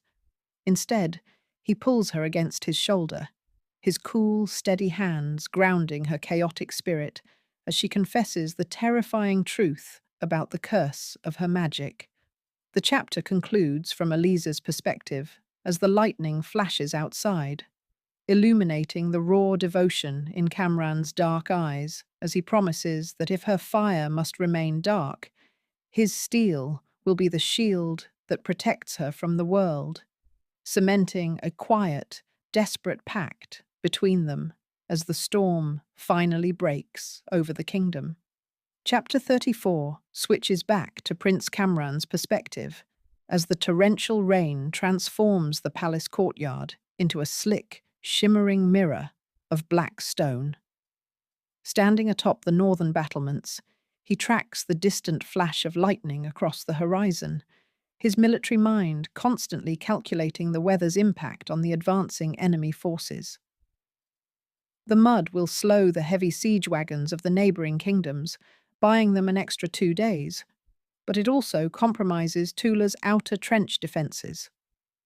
Kamran fastens his wet cloak tighter around his shoulders, his thoughts consumed not by the looming siege, but by the devastating revelation Alizeh shared about the finite nature of her sovereign fire. The primary conflict of the chapter sharpens when Prince Div joins his son on the exposed rampart, the rain dripping from his silver-trimmed hood. Left alone in the dark, the father and son engage in a tense, unvarnished conversation about the true reality of their political position. Div reveals that several high-ranking Ardanian ministers have secretly fled the capital to join the incoming human coalition, carrying with them the exact structural weaknesses of the city's secondary wall. He challenges Kamran's absolute devotion to the Jinn Queen, asking if he is truly prepared to watch the empire burn for the sake of a legendary prophecy. Kamran turns to his father, his voice ironclad against the howling wind, stating that his choice was never about a prophecy. It was about choosing a future built on honor rather than a past sustained by executioners. The narrative shifts to a scene of intense tactical execution when Kamran descends into the lower armory to oversee the distribution of weapons to the newly integrated human and Jinn defense units. The tension in the cavernous room is thick enough to choke on. Human soldiers who once guarded the cells are now sharing whetstones with the very Jinn rebels they used to hunt.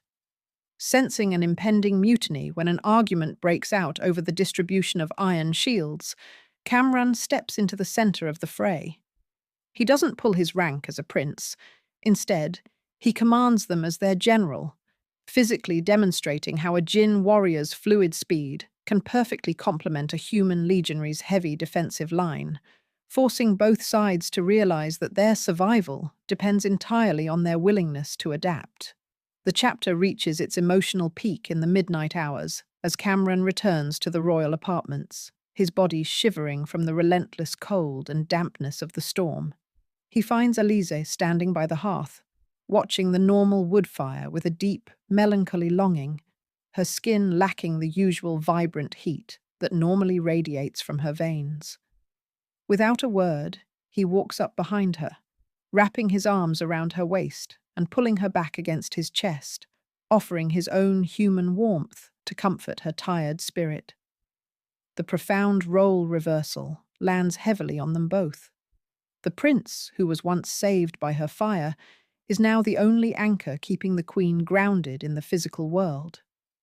The chapter concludes from Kamran's viewpoint as he presses a soft kiss to her temple, listening to the thunder rattle the glass, fully aware that when the gates shatter, he will have to fight twice as hard to ensure she never has to unleash the flame that could destroy her. Chapter 35 returns to Alizeh's perspective as the storm finally breaks, leaving the sky above Tula a bruised, violet grey. The palace is entirely silent in the early hours of the morning, a fragile calm that feels more like a held breath than actual peace. Alizeh stands before the floor-to-length mirror in her chambers, adjusting the heavy leather braces on her forearms. Her golden eyes are clear, but a deep, hollow ache lingers in her chest, the physical toll of keeping her ancestral fire tightly locked away. She can feel the magic humming just beneath her skin, a restless, captive beast demanding to be let loose. Yet Hanno's warning echoes constantly in her mind. Every spark she unleashes now is a piece of her own life she can never reclaim. The primary conflict of the chapter explodes when the silence of the dawn is shattered by a low, rhythmic thudding that vibrates straight through the palace's stone foundations. Alizeh rushes to the eastern balcony just as the first alarms begin to wail from the lower districts. Through the thinning morning mist, the horizon is choked by an ocean of iron and crimson banners. The vanguard of the combined human coalition has arrived 2 days ahead of Kamran's calculations. The mud hadn't slowed them down. Instead, they had abandoned their heavy siege engines, choosing a rapid, relentless cavalry and infantry assault designed to overwhelm Tula's broken defences before the new government could organize. The narrative shifts to a scene of intense, high-stakes mobilization as Alizeh descends into the grand courtyard, where chaos threatens to rip the unified defense apart. Jinn warriors are shouting, their instincts urging them to scale the walls and unleash a disorganized counterattack, while the human legions are attempting to form defensive walls without clear orders. Stepping onto the central mounting block, Alizeh allows her voice to carry across the courtyard with a freezing, absolute command that brings the panic to an abrupt halt. She doesn't use her fire to intimidate them. Instead, she uses her raw, sovereign authority, commanding the Jinn to act as the fluid, striking cavalry, while the humans hold the heavy shield wall at the secondary gate, forcing the two factions to lock together as a singular, lethal machine. The chapter reaches its emotional peak at the inner gatehouse, just before the first wave of enemy arrows begins to rain down on the stone walls. Kamran appears at her side, his armor covered in grit, his jaw set in a line of grim, unyielding determination. In the shadow of the heavy oak doors, with the screaming of the approaching army growing louder by the second, they share a brief, breathless look that carries the weight of a lifetime. Kamran reaches out, his hand gripping hers with a desperate, crushing strength, silently pleading with her to let his steel do the fighting. The chapter concludes from Alizeh's perspective, as the heavy, iron-reinforced gates begin to groan under the first impact of the enemy's battering rams, her heart hammering against her ribs as she prepares to step into the mouth of the war, fully aware that the boundary between saving her kingdom and destroying herself has just vanished. Chapter 36 switches back to Prince Kamran's perspective, as the heavy iron-reinforced gates of Tula's secondary wall violently splinter inward, unleashing a torrent of steel and crimson banners into the lower courtyard. The sound is deafening, a chaotic symphony of clashing swords, shattering shields, and the guttural roars of men locked in mortal combat. Kamran launches himself directly into the breach, his blade moving with lethal, fluid precision born of a lifetime of elite military training. He is no longer fighting for the legacy of his grandfather. He is a man possessed, striking down the vanguard of the human coalition to carve out a perimeter of safety around the gatehouse where Alizeh is coordinating the defense. The primary conflict of the chapter reaches a fever pitch when the enemy forces deploy a specialized unit of heavy phalanx shock troops, armored from head to toe in reinforced steel that deflects ordinary blades. The human Jinn defensive line begins to buckle under the sheer mechanical weight of the advance, threatening to push the unified defenders back into the narrow residential streets where their tactical cohesion will be completely destroyed. Tufan's riders attempt a flanking maneuver, but they are quickly pinned against the stone battlements by a rain of heavy crossbow bolts. Kamran watches with a soaring sense of desperation as his defensive strategy begins to unravel in real time, the superior numbers of the coalition slowly grinding down his weary troops. The narrative shifts to a moment of terrifying, majestic intervention when Alizeh overrides his frantic commands and steps directly into the center of the crumbling line. Refusing to watch her people or Kamran's soldiers be slaughtered, she bypasses her internal restraints and calls upon the ancient, smokeless fire of her bloodline. The effect is instantaneous and terrifying. A blinding wave of golden heat erupts from her palms, washing over the enemy phalanx. It does not burn their flesh, but the intense, localized temperature instantly warps and melts their iron armor and weapons, turning their impenetrable defense into a useless encumbrance and forcing the vanguard into a panicked, screaming retreat. The chapter reaches its emotional peak in the immediate aftermath of the devastating blast, as the enemy forces temporarily pull back to regroup outside the shattered gate. Kamran rushes to Alizeh's side as she stumbles backward, her knees giving way as the severe physical toll of the magic hits her body. Catching her in his arms, he is horrified to feel that her skin, usually radiating a comforting supernatural warmth, is dangerously cold to the touch, and faint, silver-white fractures are tracing their way along her veins, the physical manifestation of her life force burning out just as Hanno had predicted. The chapter concludes from Kamran's viewpoint as he holds her tightly against his chest in the smoking rubble of the courtyard, the distant war horns blowing for the enemy's second wave, completely aware that the next strike could cost him either his kingdom or the woman he loves. Chapter 37 returns to Alizeh's perspective, capturing the terrifying, muted sensation of her fading strength as the silver-white fractures along her veins pulse with a cold, hollow ache. The smoke from the courtyard drifts around her, but she can barely feel the heat of the smouldering debris. Her internal well of magic feels dangerously dry, like a riverbed cracked by drought. Looking up at Kamran's face, she sees a rare, unvarnished panic in his dark eyes, a sight that strikes her with more terror than the entire coalition army waiting outside the walls. She tries to speak, to tell him that she can still stand, but her voice is caught in her throat, muffled by the sheer physical exhaustion of the elemental blast. The primary conflict of the chapter heightens when a deafening metallic roar echoes from the valley, signaling that the coalition has brought forward their final desperate weapon, a massive, multi-tiered iron siege tower reinforced with alchemical shielding designed to withstand magical heat.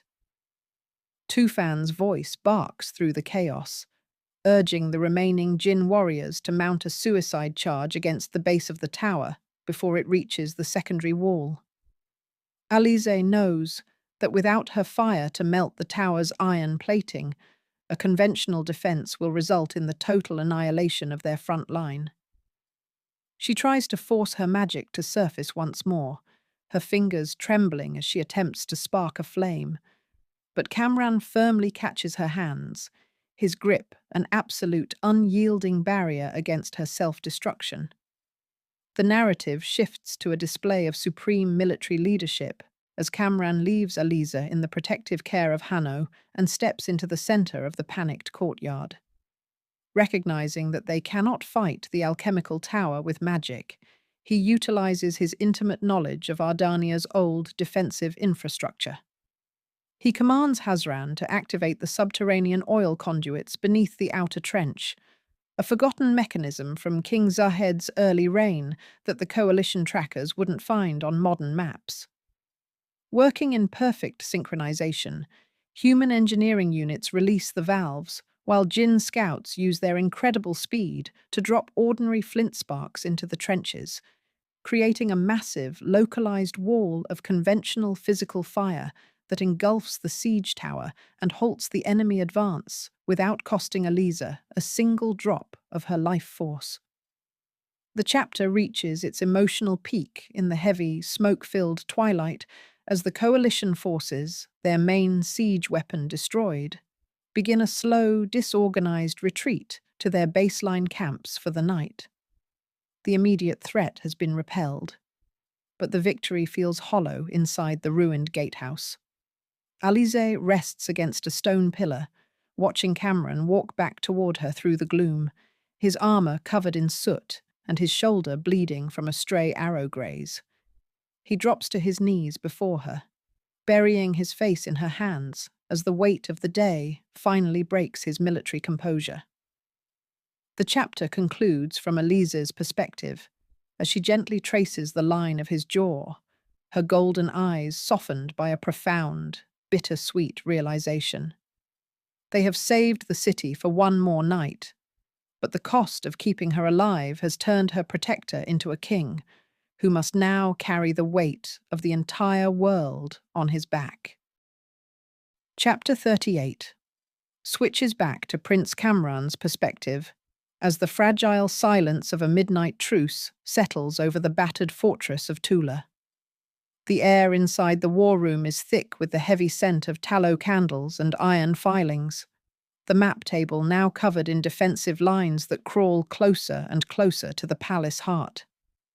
Kamran stands alone near the high, narrow casement, his fingers tightly gripping the stone sill as he watches the distant, flickering watchfires of the human coalition stretching across the valley like a constellation of waiting predators. His body is a knot of deep, physical aches, but the pain in his shoulder is nothing compared to the cold dread that settles in his stomach every time he looks toward the royal quarters. The primary conflict of the chapter sharpens when Hano enters the room without knocking, his usually calm demeanor replaced by a stark, uncharacteristic urgency. The old Jinn scholar places a heavy leather-bound volume of ancient Eastern chronicles onto the table, its pages brittle with age. He reveals to Kamran that the silver-white fractures tracing Alizeh's veins have begun to spread during her sleep, a sign that the elemental equilibrium is collapsing faster than anticipated. Hano explains that conventional physical medicine is entirely useless.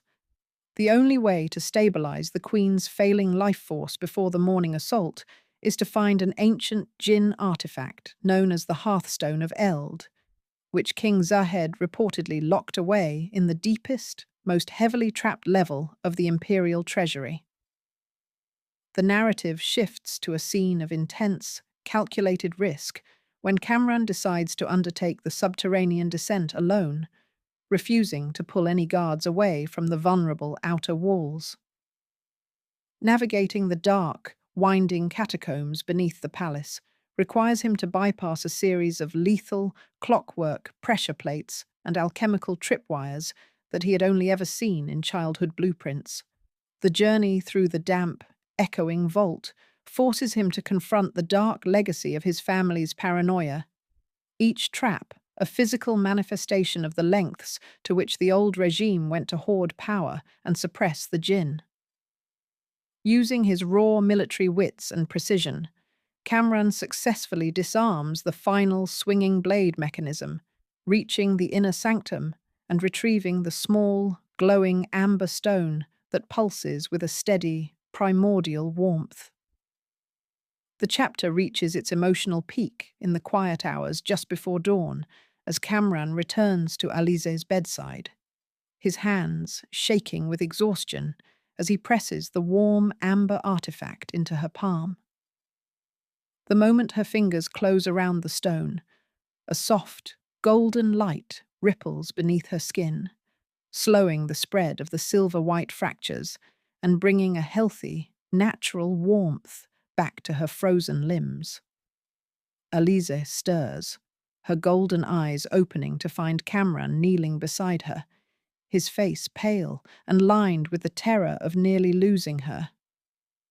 The chapter concludes from Kamran's viewpoint as she reaches up to touch his face, her breathing finally steady and strong, giving him the fierce, unyielding resolve he needs to turn back toward the windows as the distant war horns of the enemy begin to blow for the final battle. Chapter 39 returns to Alizeh's perspective as the stabilizing warmth of the hearthstone of Eld settles fully into her core, arresting the painful spread of the silver-white fractures along her arms.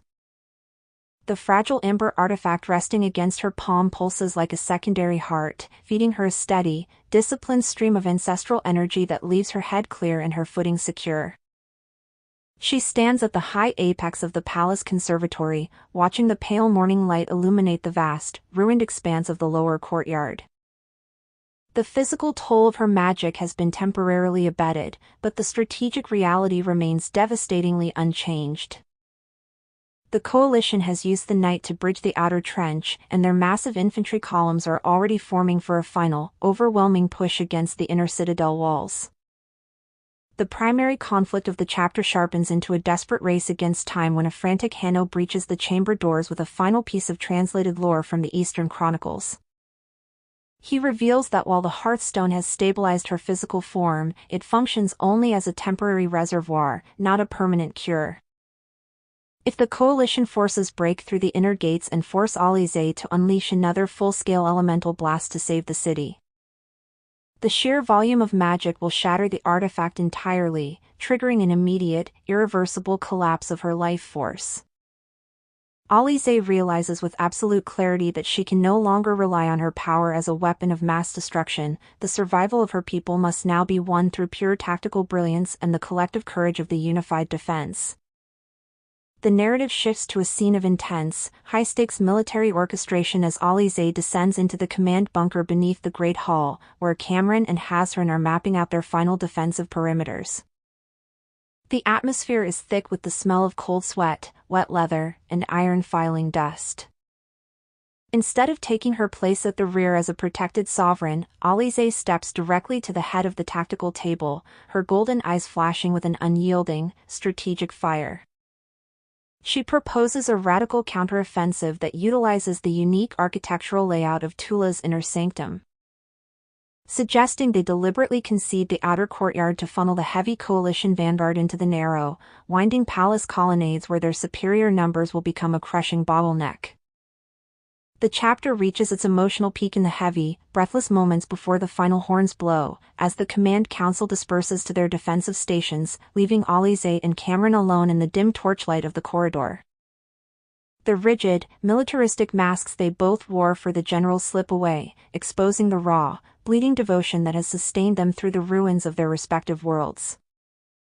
Kamran steps into her space, his large frame tense with a quiet, desperate resolve as he checks the leather straps of her armor, his hands lingering on her shoulders as if trying to anchor her to the earth. He tells her that he has spent his entire life learning how to defend a throne, but he is only willing to die defending the future they are building together. Alizeh meets his intense dark gaze, her fingers tangling with his as she presses her forehead against his chest, listening to the steady, powerful rhythm of his heart. She tells him that she did not survive the kitchens of Tula or the freezing mountain blizzards just to become a tragic legend, promising him that they will walk out of the smoke together as equals, or not at all. The chapter concludes from Alizeh's perspective as the heavy inner gates begin to groan and buckle under the first massive concussive blows of the enemy battering rams. The sound echoing through the stone arches like thunder as she draws her ceremonial blade, ready to face the final storm at Kamran's side with her mind completely clear and her heart unbound. Chapter 40 switches back to Prince Kamran's perspective as the inner gates of the citadel finally give way with a deafening, metallic shriek, flooding the grand colonnade with a tidal wave of coalition steel. The bottleneck strategy functions with brutal efficiency.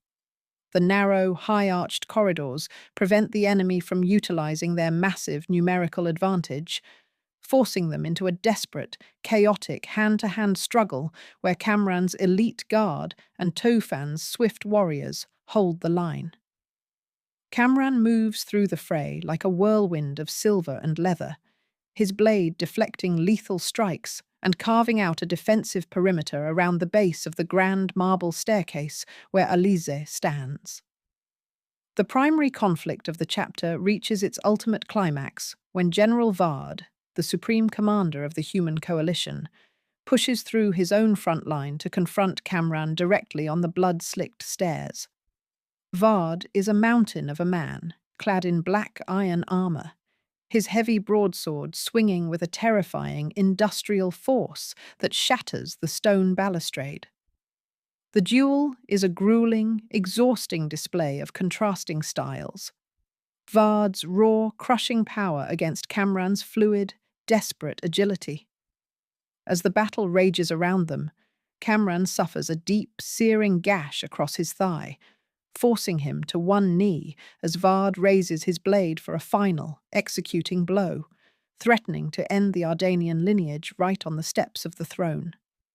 The narrative shifts to a moment of supreme collective triumph when Alizeh, adhering perfectly to their tactical pact, refuses to ignite the devastating elemental fire that would cost her life.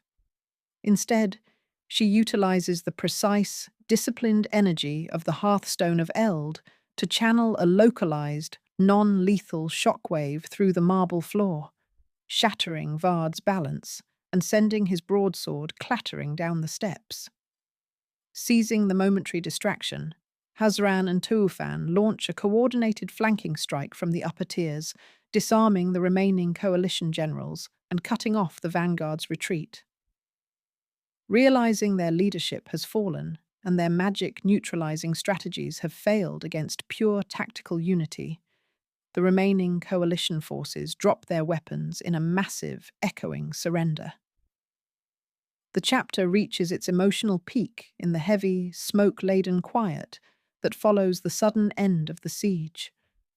Kamran pushes himself up from the stairs, ignoring the sharp pain in his leg, as he looks up to find Alizeh descending the marble steps toward him, the hearthstone in her hand, still glowing with a stable, gentle light that confirms her survival. He meets her halfway, collapsing against her shoulder as she catches his weight, their breath mingling in the cool morning air that filters through the shattered stained glass windows. The sacrifice of their old identities is fully complete now. They have defended the capital not as a prince and a fugitive, but as unified rulers who fought with the courage of their people rather than the tyranny of their ancestors. The book concludes from Kamran's viewpoint as they stand side by side at the threshold of the grand balcony, looking out over a ruined but liberated Tula where human and Jinn citizens are already working together to clear the rubble. He slips his hand into hers, his fingers locking securely around the tattered silver ring on her finger, completely aware that while the scars of this war will take generations to heal, the foundations of the woven kingdom have been officially and unbreakably cast in the crucible of their shared devotion. Hey everyone! If you have been following along with our chapter-by-chapter breakdowns of this woven kingdom, you know we just reached the epic conclusion of Book 1. The story of Alizeh and Kamran is far from over, and you do not want to miss what happens next. I am thrilled to announce that the next 3 books in this incredible series by Tahereh Mafi are coming very soon right here to the channel. Get ready for deep dives into these infinite threads, all this twisted glory, and every spiral of fate. We will be breaking down every single chapter, tracking all the political twists, the evolving magic, and the romance as the fate of the woven kingdom hangs in the balance. Make sure you hit that subscribe button, turn on notifications, and stay tuned, because you will not want to miss a single second of the journey ahead.